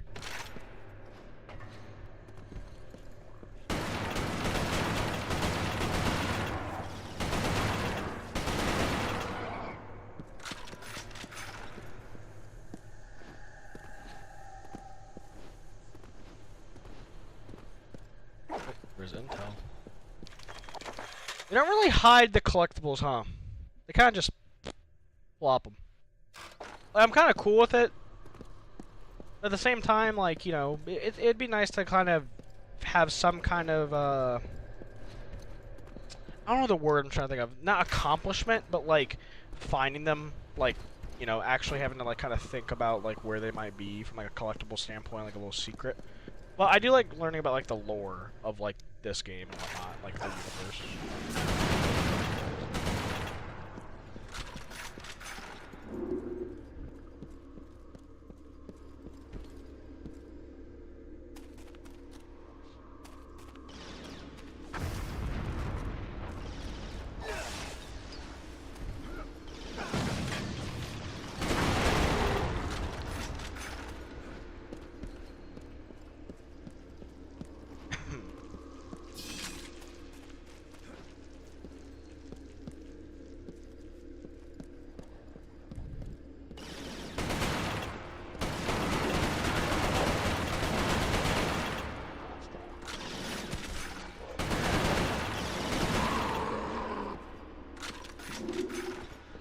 Have you been playing anything new recently, single player?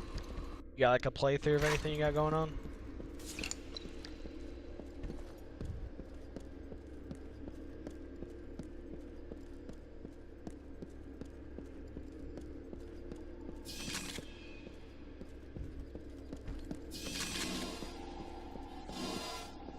The hell?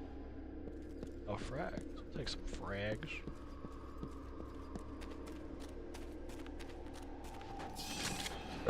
Excuse me.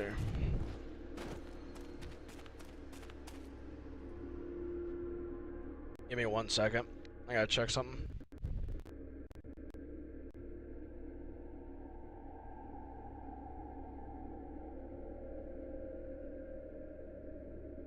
The fuck, my internet just go out? Is the stream still going? Yeah.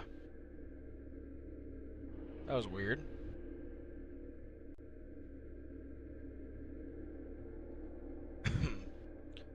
Super depressed? Oh, I'm sorry, man. I hope everything's all right. Yeah, I don't blame you. Definitely, I get into slumps like that. Like, I completely understand what you're saying.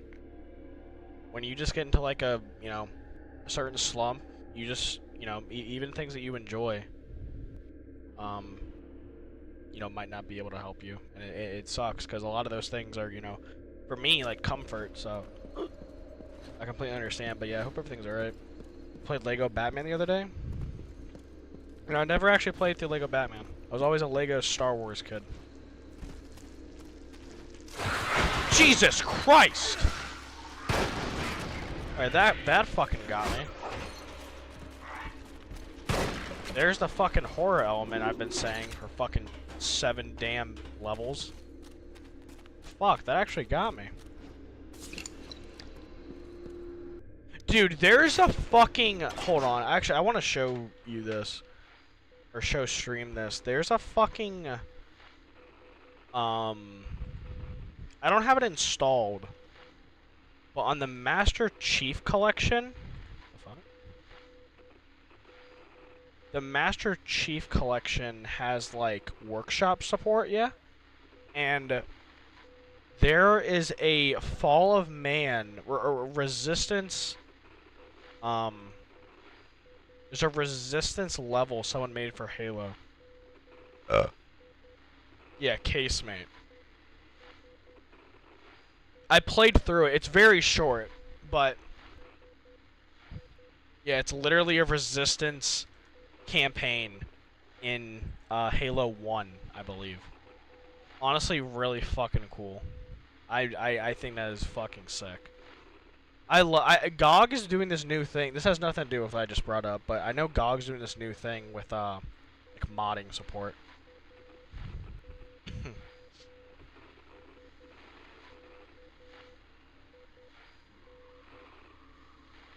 What's the game we're playing right now?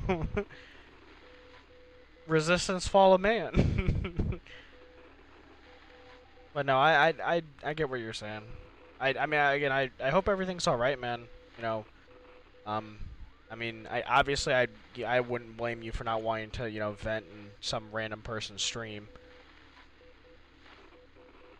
I know, but the subtitle?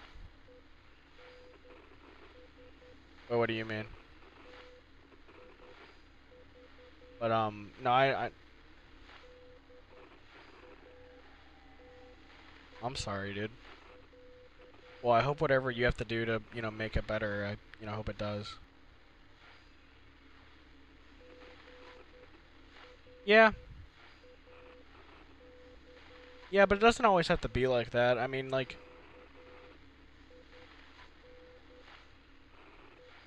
um, well, let me think what I was trying, or why I said that, or what I meant by that. Like, it doesn't always have to be, like, just yourself. You know what I mean? Like, obviously, I don't know your situation, but, you know, don't be afraid to, like, you know, reach out to, like, you know, like, people, like, around you if you do have people around you. Obviously, I'm not gonna assume you do. Just trust me, I've been in those situations before in my life where I really felt like I had nobody. But,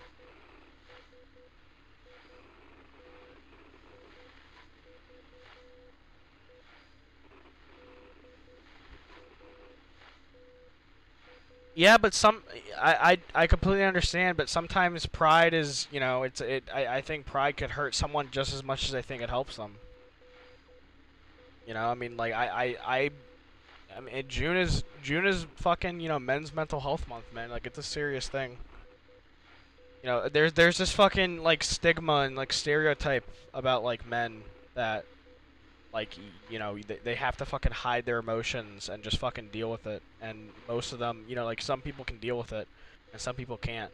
And then you end up with, you know, like, you know, a bunch of men just kind of, you know, ending their life and, you know, not even, you know, fully realizing, you know, anything in their life, you know, pursuing dreams and passions and whatnot.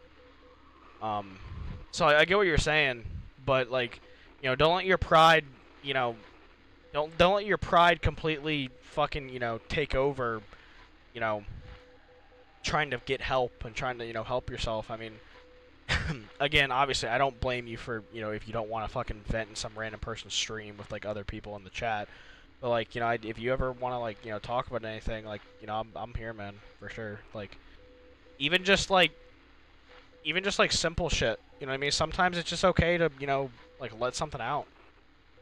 Um, yeah, no, I completely understand, man. And you know, I hope you're, you know, you're getting through it and, you know, whatever help you have to get, uh, you know, you can get.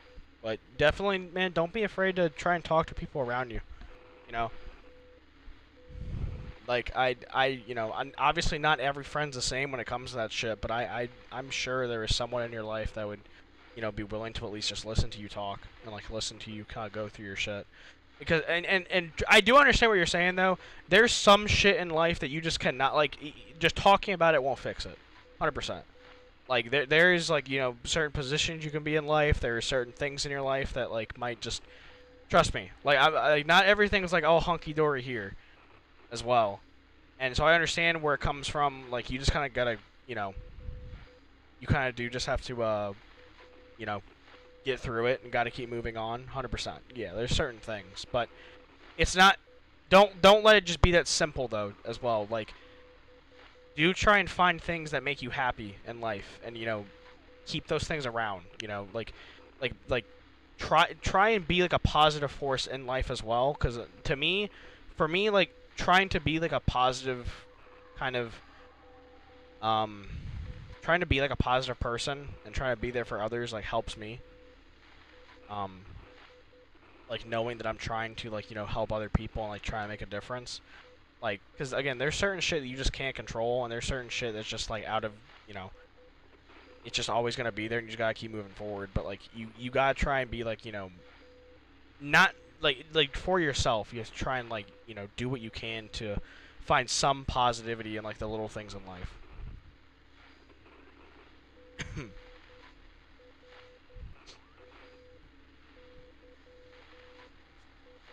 Yeah, no, I feel you, man. I mean, like, obviously, like, now I'm 25, but, you know, like, being, like, 24 and shit, like, there's just shit that's just, like, rough, and, yeah, there's shit you just kind of gotta deal with, but, it's, you know, it's like when people say, like, you know, the whole, like, oh, like, you know, like, well, life's not fair kind of thing, like, I hate, like, simple shit like that. Because I feel like always people, like, is just okay with, like, you know, being assholes to each other, or, like, you know, allowing life to just, you know, beat down on certain people. It doesn't have to be that way. Like, you know, you can be, you know, a positive change and, you know, look at things like that way as well.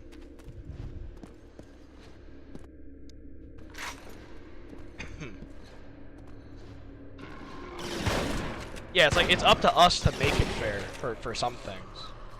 You know, obviously not everything. I'm not saying, like, you know, everything in our life can be, you know, dictated, but...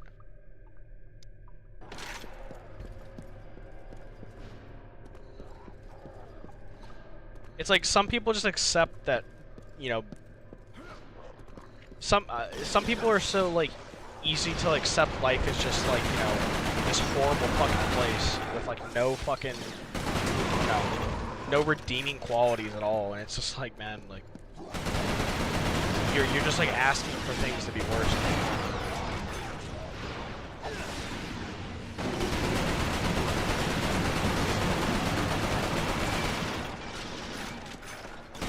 And obviously, I know I'm kind of like more projecting like my own kind of like morale on it. Obviously, I know it's not completely fair, but I don't know. It's just kind of how I look at things.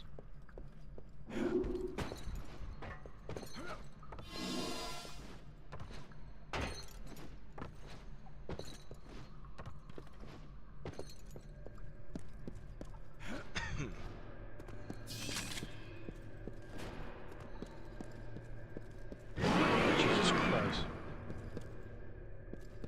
Okay, that was kind of cool.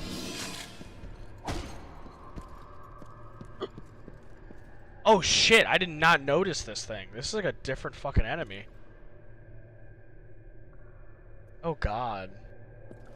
Oh, I'm not gonna like fighting that. Okay. So I wonder at this point in the game if things are gonna get a little interesting with the whole like hail kind of infection thing. If that's gonna be implemented more into the story. I mean, surely. A lot of barrels. My kind of gamer brain is kind of tingling with those, I'm not gonna lie.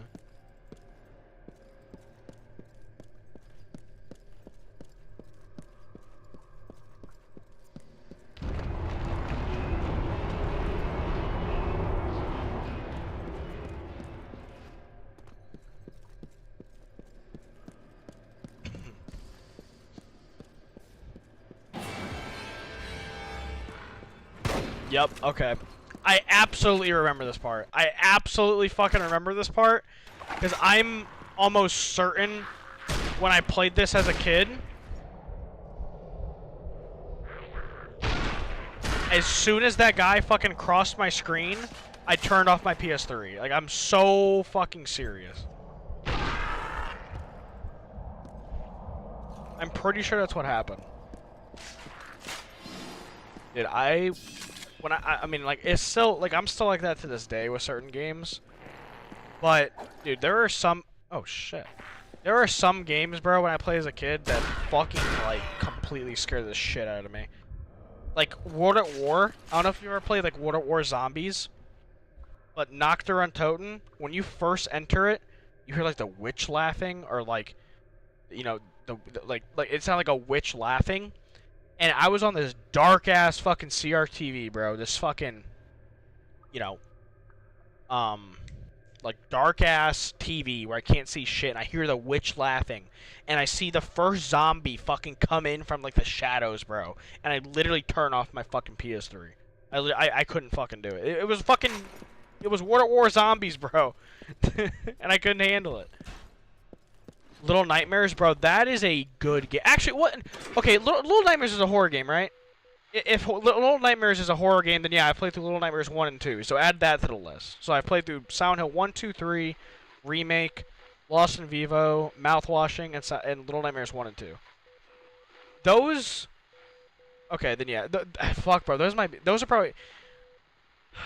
I love the Little Nightmares games, man. I really do. They're really close to like top 25 for me. A little like the visuals, the audio, like Little Nightmares to me is the horror that is more like atmosphere and its world.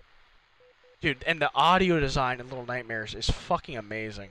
Little Nightmares 2 has some like the best set pieces and like spectacle moments in a game I've ever played. The visuals of those games are fucking amazing. They are scary. Like they are it is a game that, I mean, it's literally in the title. It takes like the exaggerated imagination of a child and puts it into a horror game. Like that's what it is. But, you know, cartoony. I'm worried here. I'm gonna type this in chat because I don't know if you know this, but the Little Nightmares 1 and 2 developers aren't working on 3. That's a whole new separate team. The original team that made Little Nightmares 1 and 2, they're making a game called Reanimal. So I would make sure to wishlist that. Oh, okay. Nice. Batman Arkham Asylum equals Little Nightmares. Are you saying like on a horror perspective, or like what do you mean? Oh god. I don't like that.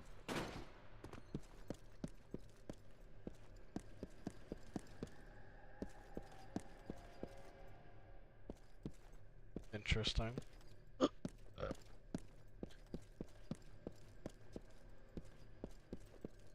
You know, low-key, this probably has been... Really?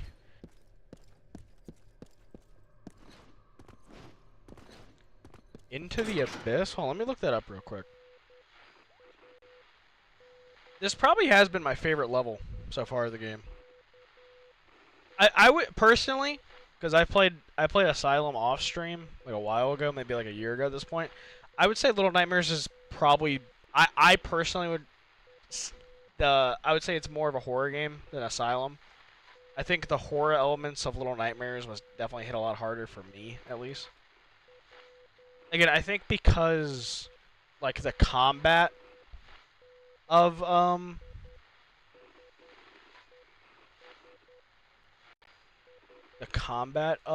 whatchamacallit?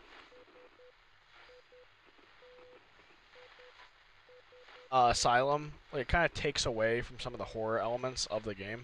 It definitely has some horror to it, don't get me wrong. End of Abyss. Okay. I was gonna say, I can't find it. All good.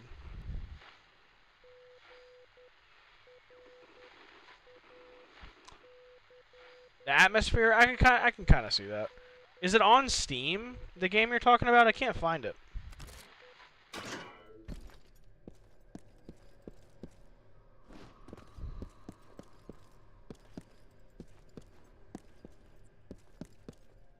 Well, yeah, I figured it's not out yet, but like, is there like a Steam page for it at all? I can't even find like a Steam page.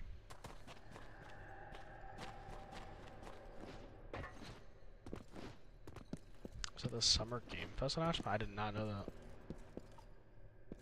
Oh, did I just go? I went the opposite way. An idiot.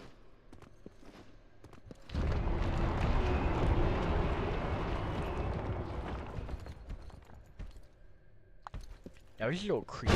Jesus Christ, dude! Okay. Well, I think I can see what's making all the holes. What happens if I follow it?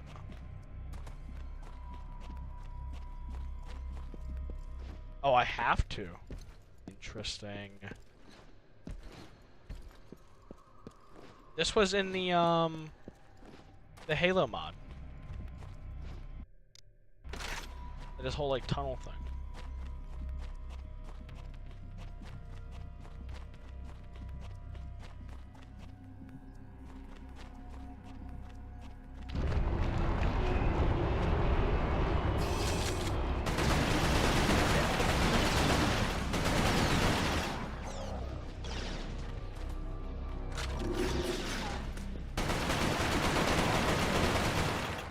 have like a weird pet peeve with some games that like you don't actually use the crosshair, or you don't actually use like the iron sights. They give you the iron sights, but they don't like actually use them.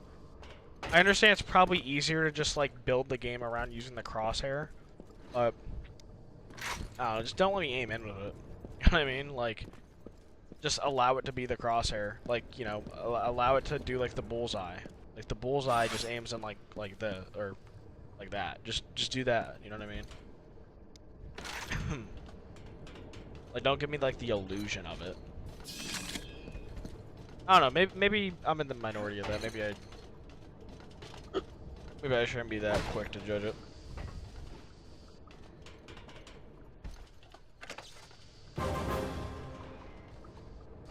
That was good. That was a very satisfying noise.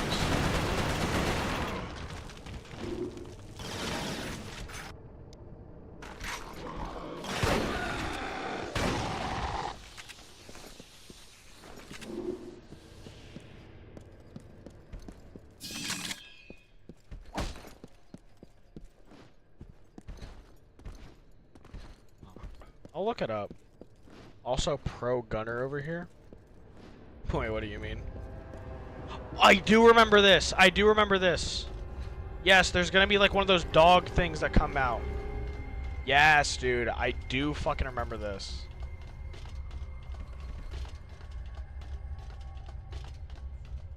Iron sights? What, are you saying like what do you mean? What does that mean? I know I was talking about iron sights, but what does like the pro gunner thing over here mean? Yeah, there's gonna be like one of the dog creatures that comes out.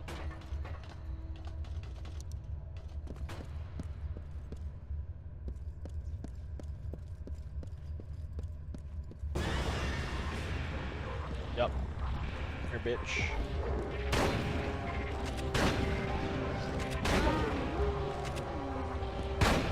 This part scared me as a kid. I definitely remember this. This creeped me out, this part, because it was so fucking dark, man. It was so dark when I played it. I mean, it's dark now, but like, way darker when I was a kid.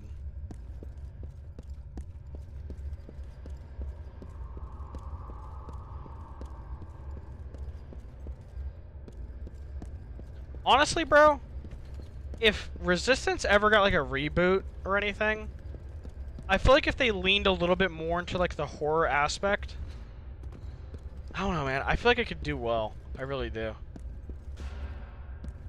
Like, don't get me wrong. I don't think it would be like a fucking all-time great video game or anything. Like, I mean, I guess depending on the team that makes it, but I honestly do think that it has like a niche. Like, I do think it has a place within like an FPS horror genre. I had been trying to radio hail since the cave-in. I knew how the Chimera had found Northern Command, and more importantly, I knew why. They were after what the convoy had been carrying in Manchester.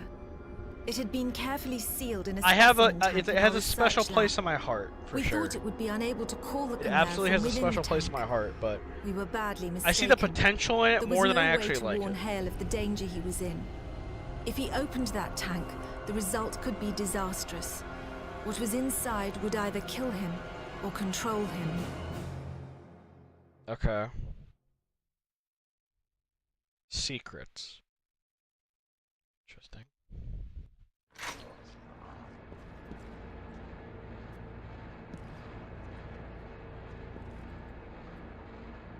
The fuck? I'm not even controlling.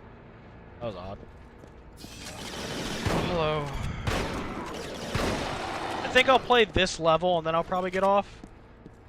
So I don't know how long that's gonna be. Shit, I don't even know where I'm at in the game at this point. Evil West? Yeah, it's like an FPS game, right?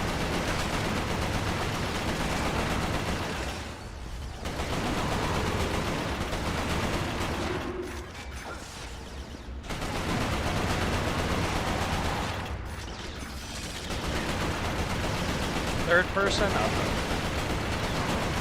Yeah, I think I have it wishlisted. It looks really interesting. I was gonna wait till it goes on sale probably to buy it. I mean, there's a lot of games I would like to play, so I'm not gonna say it's gonna be the next game I'll buy. But my grandma did give me a $20 gift card for Steam for my birthday, so shout out grandma. Yeah, maybe I could buy something.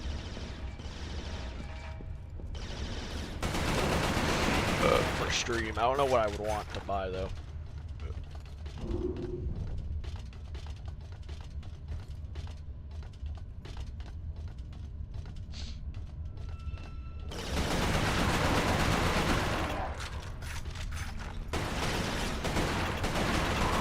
Yeah, I mean I might. Like if there's nothing I'd want to buy, or if there's nothing I want to play, then yeah, I'll end up saving it. But there honestly are a lot of games that I have been interested in that I might end up getting with that gift card, depending on obviously most of it I'll probably chip in my own money.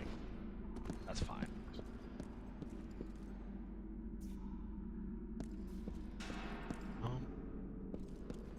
I'm assuming that's where we have to go. Yeah.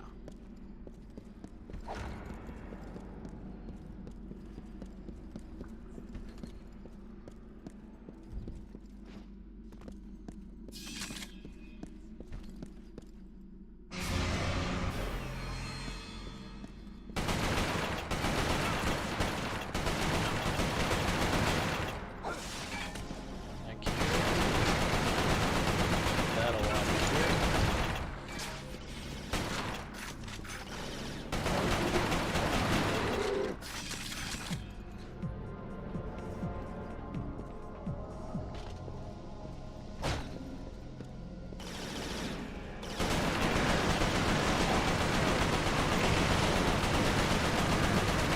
This probably is my favorite section of the game so far. And honestly, it's kind of because it leans into that more of that, like, horror element, like, low-key.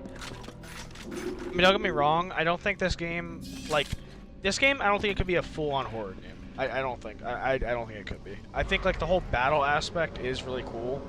I think has a place within, like, the game. I think the pacing of, like, the horror elements to, like, the generic kind of FPS elements could have been a bit better balanced to this point.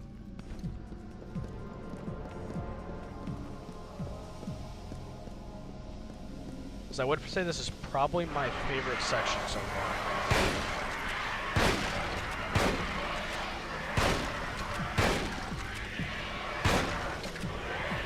Yeah, same. Like, if again, man, if Sony would fucking quit being, like, greedy little assholes and, like, sell off some of their dormant IPs that they haven't used in over, like, 2 fucking decades, maybe a studio would actually want to, make a game, of Resistance. But no, Sony just wants to fucking have, like, 17 different IPs just dormant in their fucking back pocket. Sony pisses me off. I mean, a lot of fucking companies piss me off in the gaming space, but fuck, bro. Like, come on.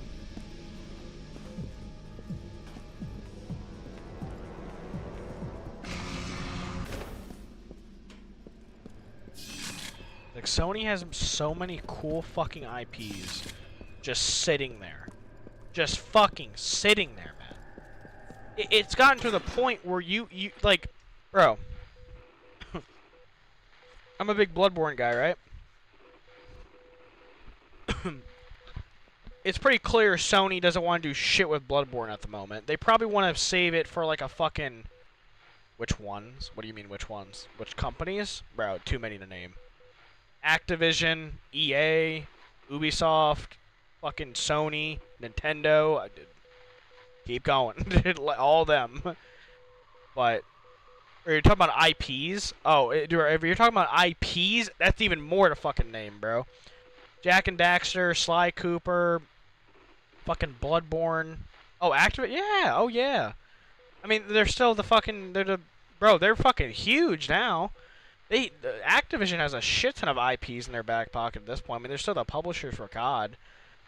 IP, bro, there's so many to name from Sony. The Killzone franchise, Resistance, Sly Cooper, Jak and Daxter, Ratchet and Clank at this point, Bloodborne, I mean, bro, there are so many IPs that Sony just have fucking stored away in like a back closet that they just refuse to do anything with. Well, they don't make COD, they publish COD. Activision's like a publisher, but no, they're fucking huge. Activision's probably one of the biggest publishers around. Especially because them and Blizzard are like a joint company at this point. Blizzard and Activision are like a joint company. But it's gotten to the point, though, you look at like Bloodborne, right? Sony won't remake it, remaster it, or make a sequel for it. It's really clear that the developer of the game, Miyazaki, wants to do something with it, but because fucking Sony has their goddamn fucking claws in it, they won't let them do shit with it. Bro, Miyazaki went to fucking Nintendo and is making Duskbloods for a Nintendo Switch exclusive, or Nintendo Switch 2 exclusive, and it's basically the spiritual successor to Bloodborne. Like, it's not Bloodborne, it's not Bloodborne 2, but like, it's literally, like, Miyazaki clearly wants to make another game within that, like, gothic, Lovecraftian vibe, horror aspect, that atmosphere, and Sony won't let him do it, so he fucking went to Nintendo, and they're like, yeah, fucking make an exclusive for us, go for it, dude. It's like, bro, like, Sony is way too asphyxiated and, like, way too invested. And don't get me wrong, I understand the whole fucking money thing and everything, bro. But like, all they make now is just third-person story games, third-person story or third-person fucking open world.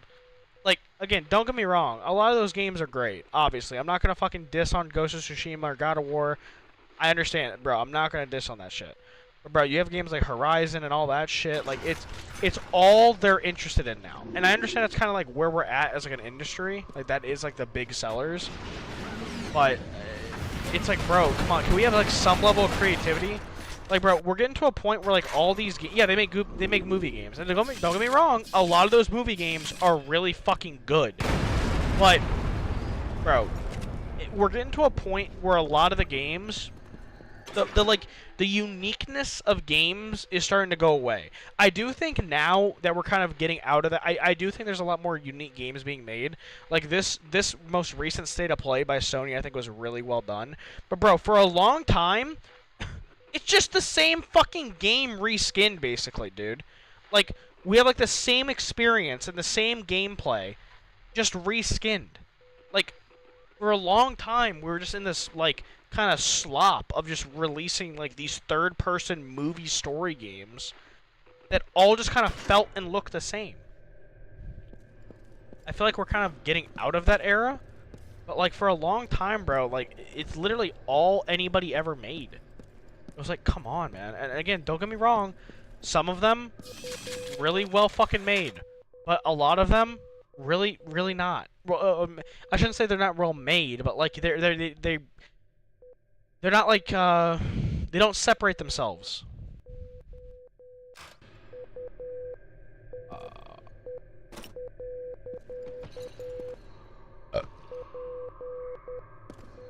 Bro, this is the, these are the guys from the Halo mod. Yeah, like, don't get me wrong, I love a lot of third-person story games, and one day I'll play a lot more, like The Last of Us and Horizon and shit. Like, one day I will play those. But like, I thought for a long time, like, we kind of were losing like the creativity of like the gaming space, and everything was just kind of becoming like very like repetitive, very like, I don't know if this is the right word for like homogenous. That doesn't sound right. But everything was kind of being very uniform. Everything felt the same. I think we're kind of getting out of that. I do think that.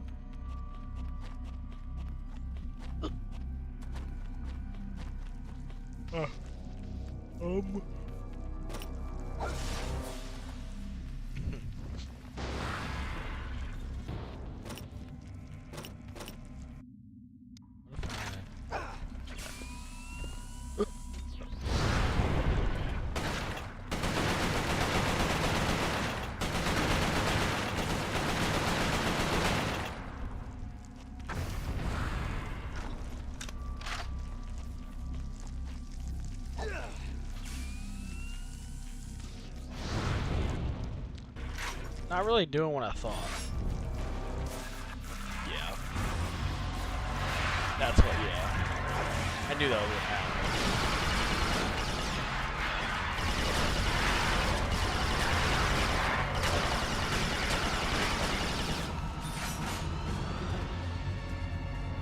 I'm gonna have to go to the bathroom here in a minute. Let me get to like a point where I can like kind of chill out.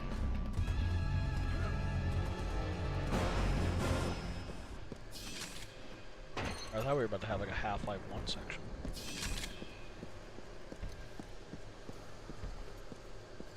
You don't like the tram? That was a part. A lot of people did not like that part, Half-Life 1. That was pretty good.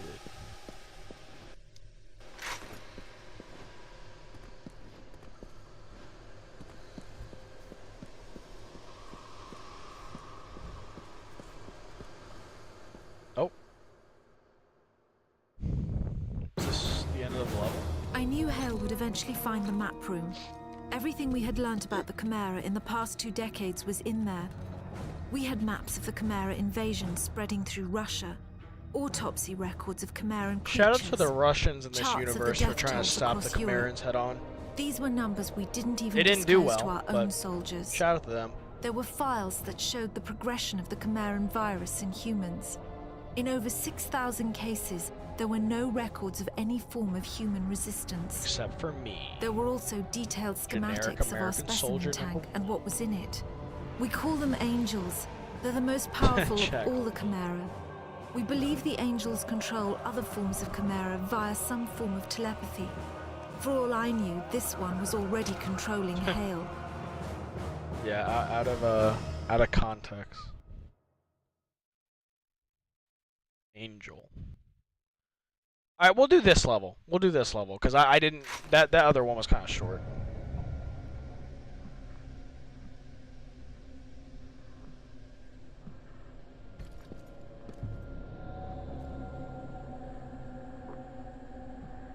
Alright, I am going to go to the bathroom now, so I'll be right back.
I'm back.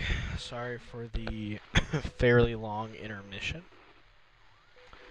Before we get back into it, I do want to check one thing. I want to make sure that the patches I have for this game are like actually activated.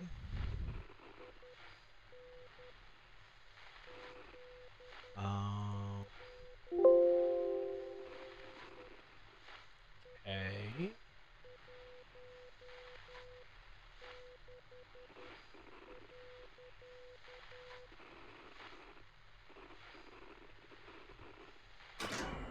Because I was thinking that low-key, like, I don't really feel like... Because I have, like, an extended FOV patch for this game. I don't know, it doesn't really seem, like, activated. Or, like, it doesn't really seem like it's actually on. Give me 1 second.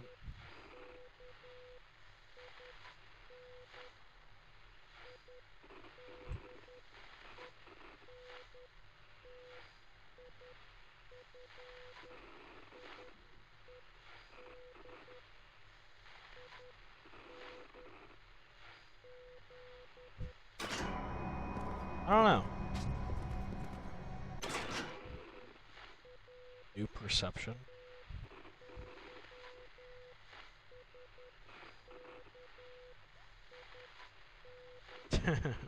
I get what you're saying.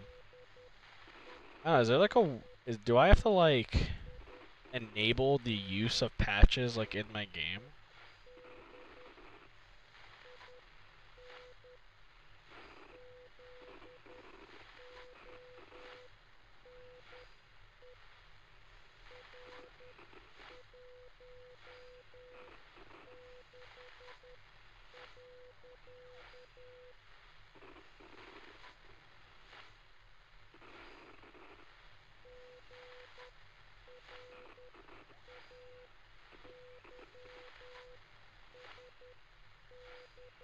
I don't know.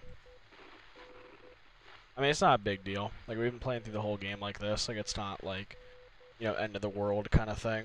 But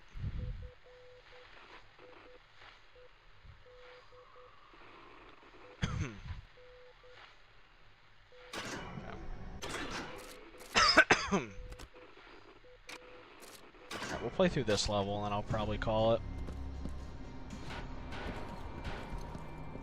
I'd say at this point I'm probably like halfway through the game. And yeah, I would definitely say at this point I'm definitely at the part of the game that I know nothing about. I think this this was the last level that I played when I was younger.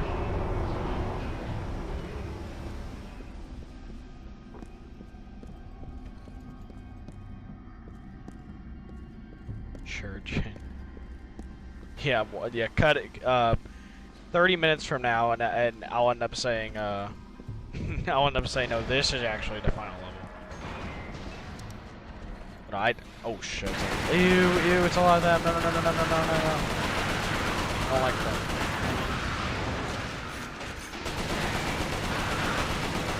Get the perverts away from me, dude.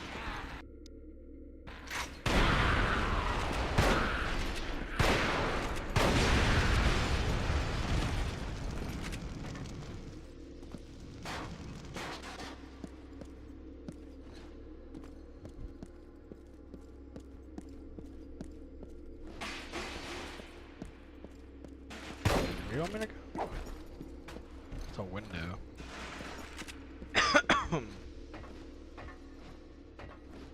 I wonder if this game ends up like dragging out or dragging on too long. I feel like that's really easy to do. Yeah, they probably are. I'd imagine, like within the lore. If they are, they shouldn't be trying to fuck with me. I know, right? It's like they want to like experiment on me or some shit, but I low-key feel like it's pretty easy for developers to like make a game drag out longer than it probably needs to.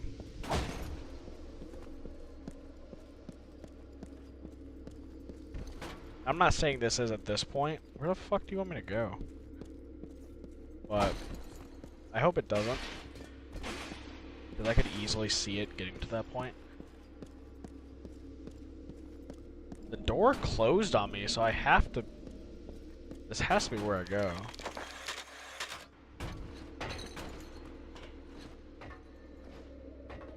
Is it up here? No. It kind of looks like I have to... Oh yeah, I have to jump. Okay. Some parkour action.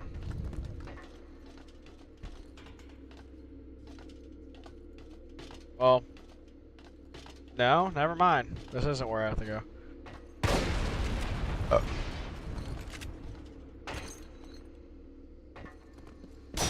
Oh, I can break the glass. So my shotgun shell can't break the glass, but the butt of my shotgun can. Oh, maybe that does make sense. But that's a little odd.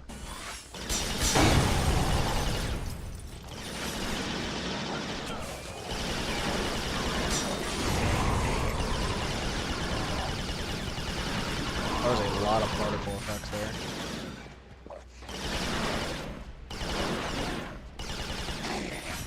My dude's gonna hit with the schmoot.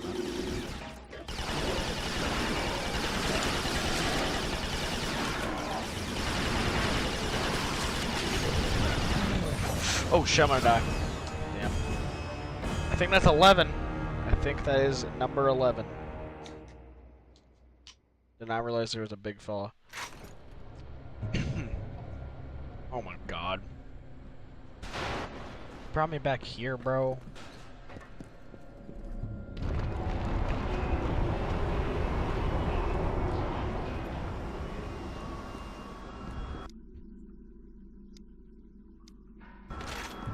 Yeah, for my own bet, I can't go over 4. I got 4 more. I'm pretty sure it might be. I don't know. It might end up being over 18, maybe.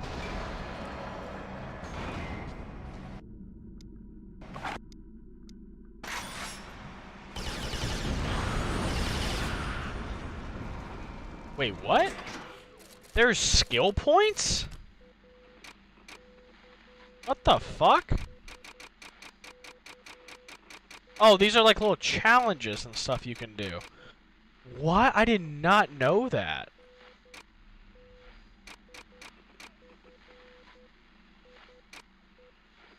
That's cool.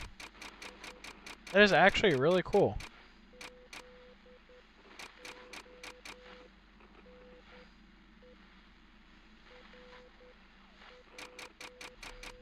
Yeah, no, I don't think like you can use them. They're it literally is like skill points, like your skill. Okay. That's interesting. I got concept art. Yeah, I was gonna say, bro, if there was like a whole leveling system to this game and I didn't know it, that would have been bad. Excuse me.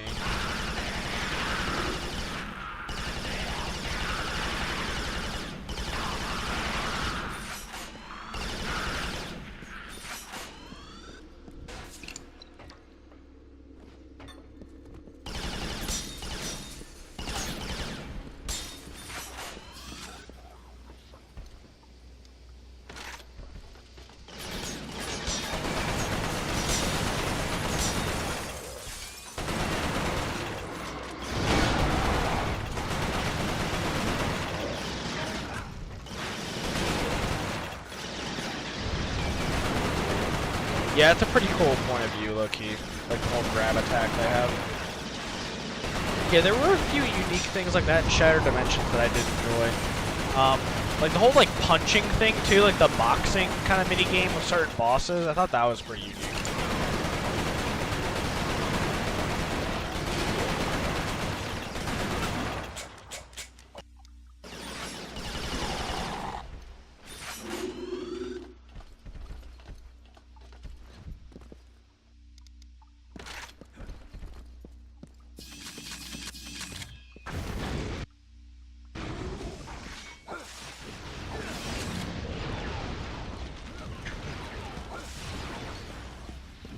Yeah. Yeah, I thought Shattered Dimensions was a pretty good game overall. It's not like an all-time great for me personally. I think it's like a solid like 8.5 out of 10. When I played it.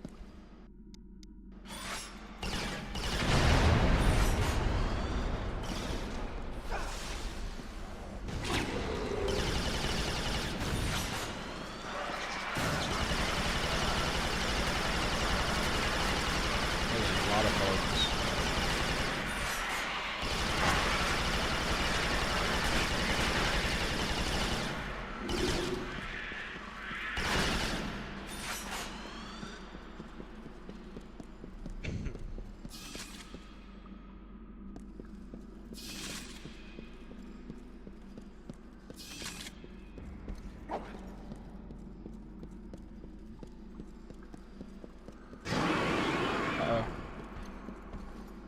So I guess that indicates that I'm being like controlled, or like there's like some kind of mind control going on with the with the so-called angel.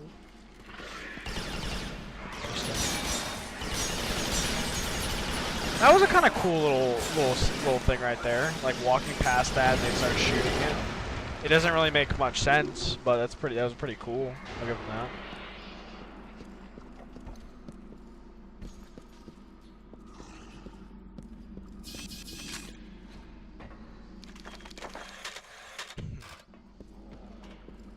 So there's like a little bit of like a replay value with the whole like skill point thing. It's pretty cool. I never knew that playing it when I was a kid.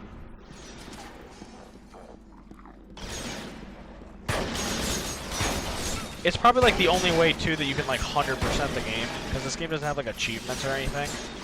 It was like so early in the PS3 before they even added like trophies or anything.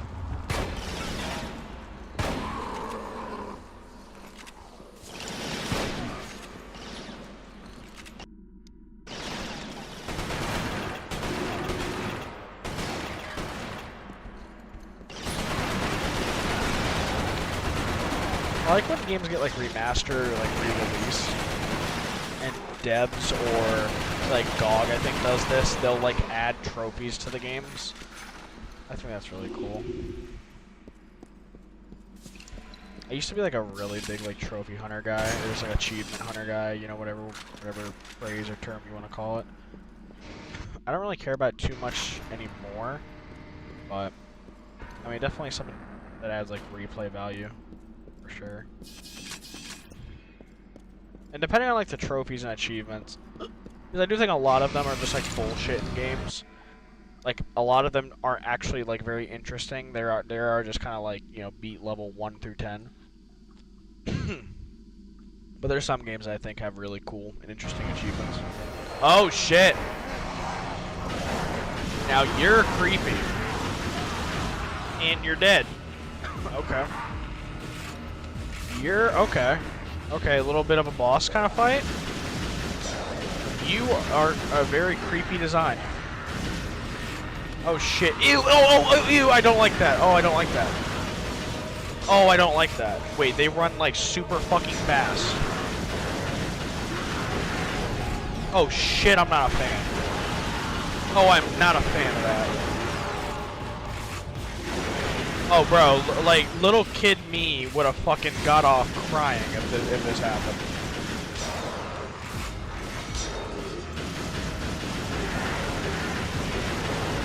Oh yeah, I would not have been able to handle this as a kid. Oh, I might die.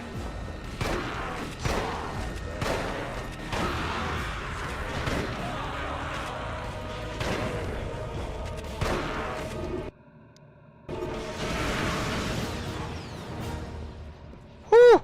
That was close. This walk so Dead Space could run. I don't know if I'd give it that much credit, but I see what you're saying. That was kind of creepy. Is there an O deck? The fuck's an O deck? Like an enemy thing?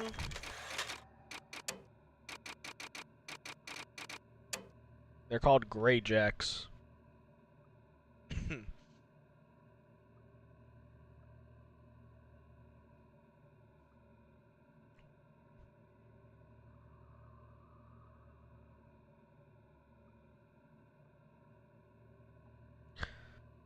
Yeah, I don't like them.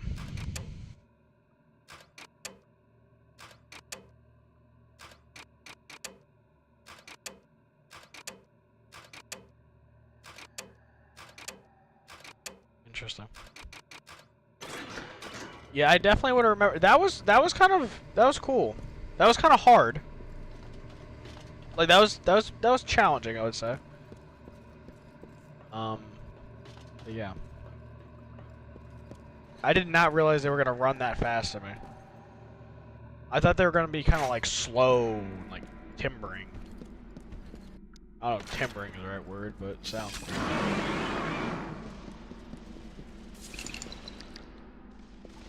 There we got boys.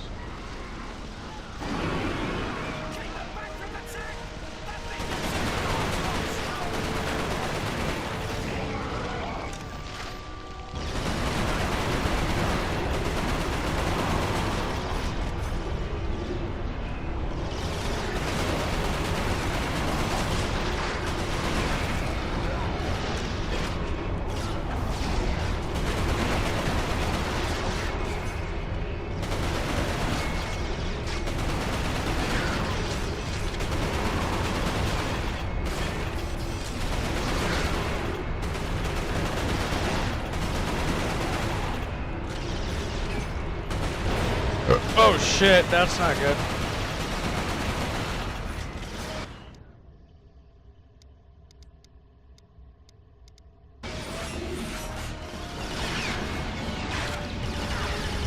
We're gonna die. There's like no supplies. Like anywhere.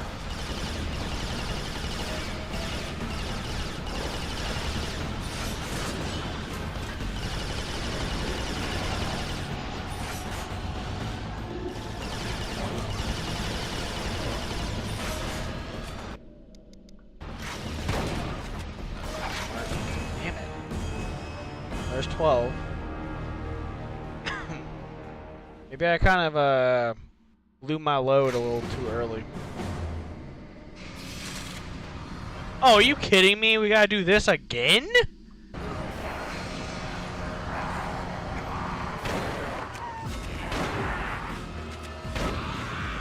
Well, that's like slightly annoying.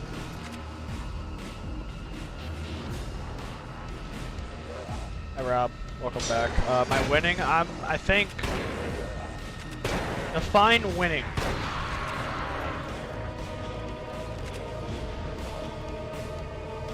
I think I'm surviving.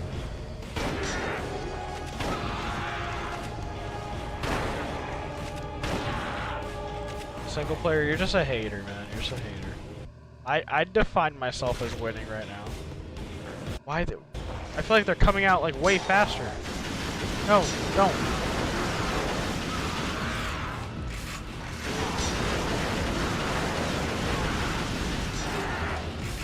Well, you can't really. I mean, I'm making progress in a single player game. That I feel like that probably meets the criteria of succeeding. You can't really succeed, I feel like, in this game, but I'm progressing throughout the story.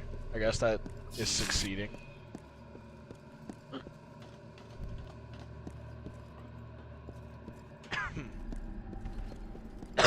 Alright, I need to save my grenades. My grenade launcher ammo. Be specific. Use this. No, you didn't. That's bullshit. You said 18. I'm getting there. I'm at, what, 12 now?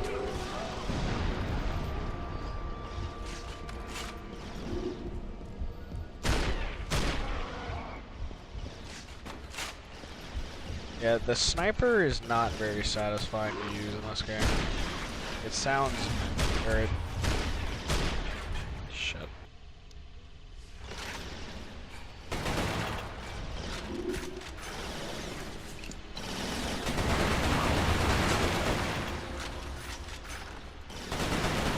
I feel like they don't give you like any supplies in this section.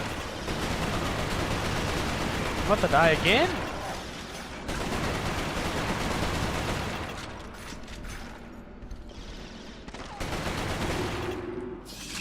What What the fuck? Oh, there was some here the whole time? Oh, we're chilling. Welcome back, Maxwell. Didn't you go to sleep? How are you back? I mean, I'm happy you're back, but I also want you to, you know, get sleep.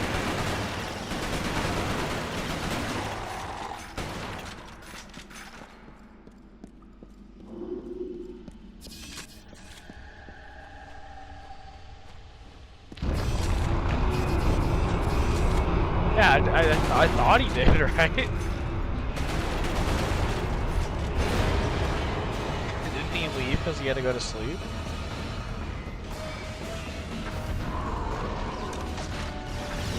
See this. This is some resource management.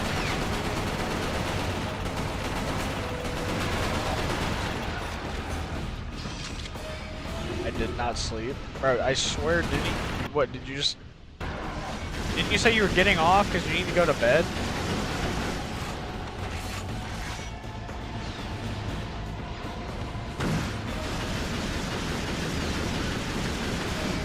I tried to. Well, Maxwell, you might want to try again. I mean, if you actually got to go to sleep, you should probably try and go to sleep. That was the end of the level? Damn.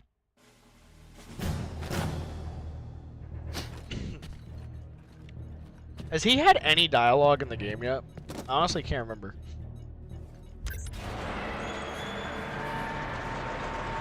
That might be the closest thing to dialogue we've had.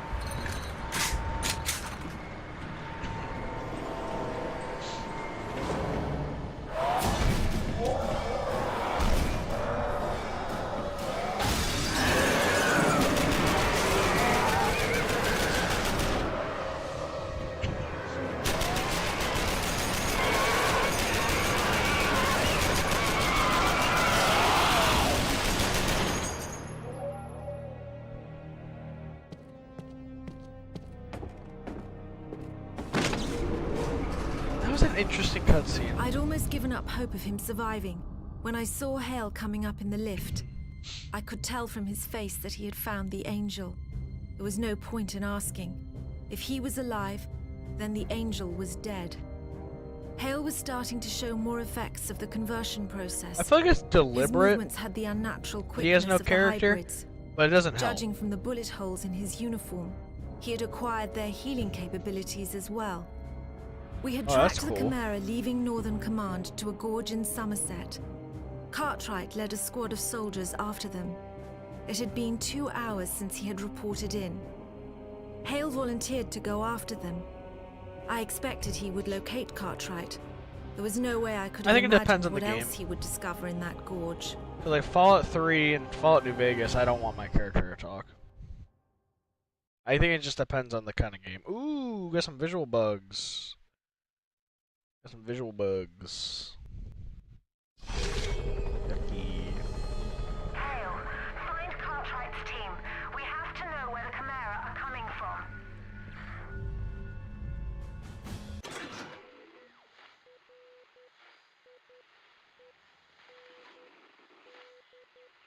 I'll quote some of that, Rob.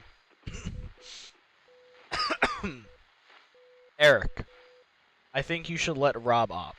I think Rob has a great op shot. I think you're holding him back. Let him op. Let him get the kills that you need him to get. And you may or may not be a fake ascendant.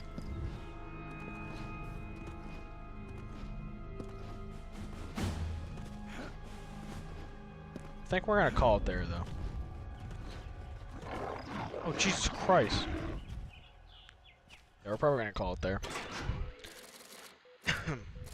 No problem, Robert. Alright, yeah, we're probably gonna call it there. I feel like we made some decent progress. I feel like we played, well, not feel like. I'd say that tunnel level is probably my favorite so far of the game. I feel like it had a nice blend of like the action and kind of like the horror elements that I was kind of expecting with the game. Yeah, I had a good time today playing it. I mean, I had a good time. I had a good time, you know, the first playthrough, but whatchamacallit, I feel like this one, playing through that whole tunnel level, it was very nice. The level before wasn't the best. It was kind of extremely generic. But yeah, I'm excited to continue it. We'll probably beat it by Thursday, I imagine. I do think we have quite a bit of the game left. I feel like this was like the halfway point, it seemed. So probably get through the rest of it by the end of the week. But yeah, I'm gonna call it here. I'll be live a lot earlier tomorrow, considering I literally have work. I do have work Thursday, so I won't be able to stay up this late tomorrow. So I'll be live probably around like 7:30 to 8, I would say. 7 a.m. But yeah, I'll be live probably around like 7 to 8, somewhere around there tomorrow. But yeah, I appreciate everybody for being here. Rob, single player, Maxwell, and anybody else that was in here. I appreciate you guys. I will see you guys later. Rob, I'll see you in a little bit then.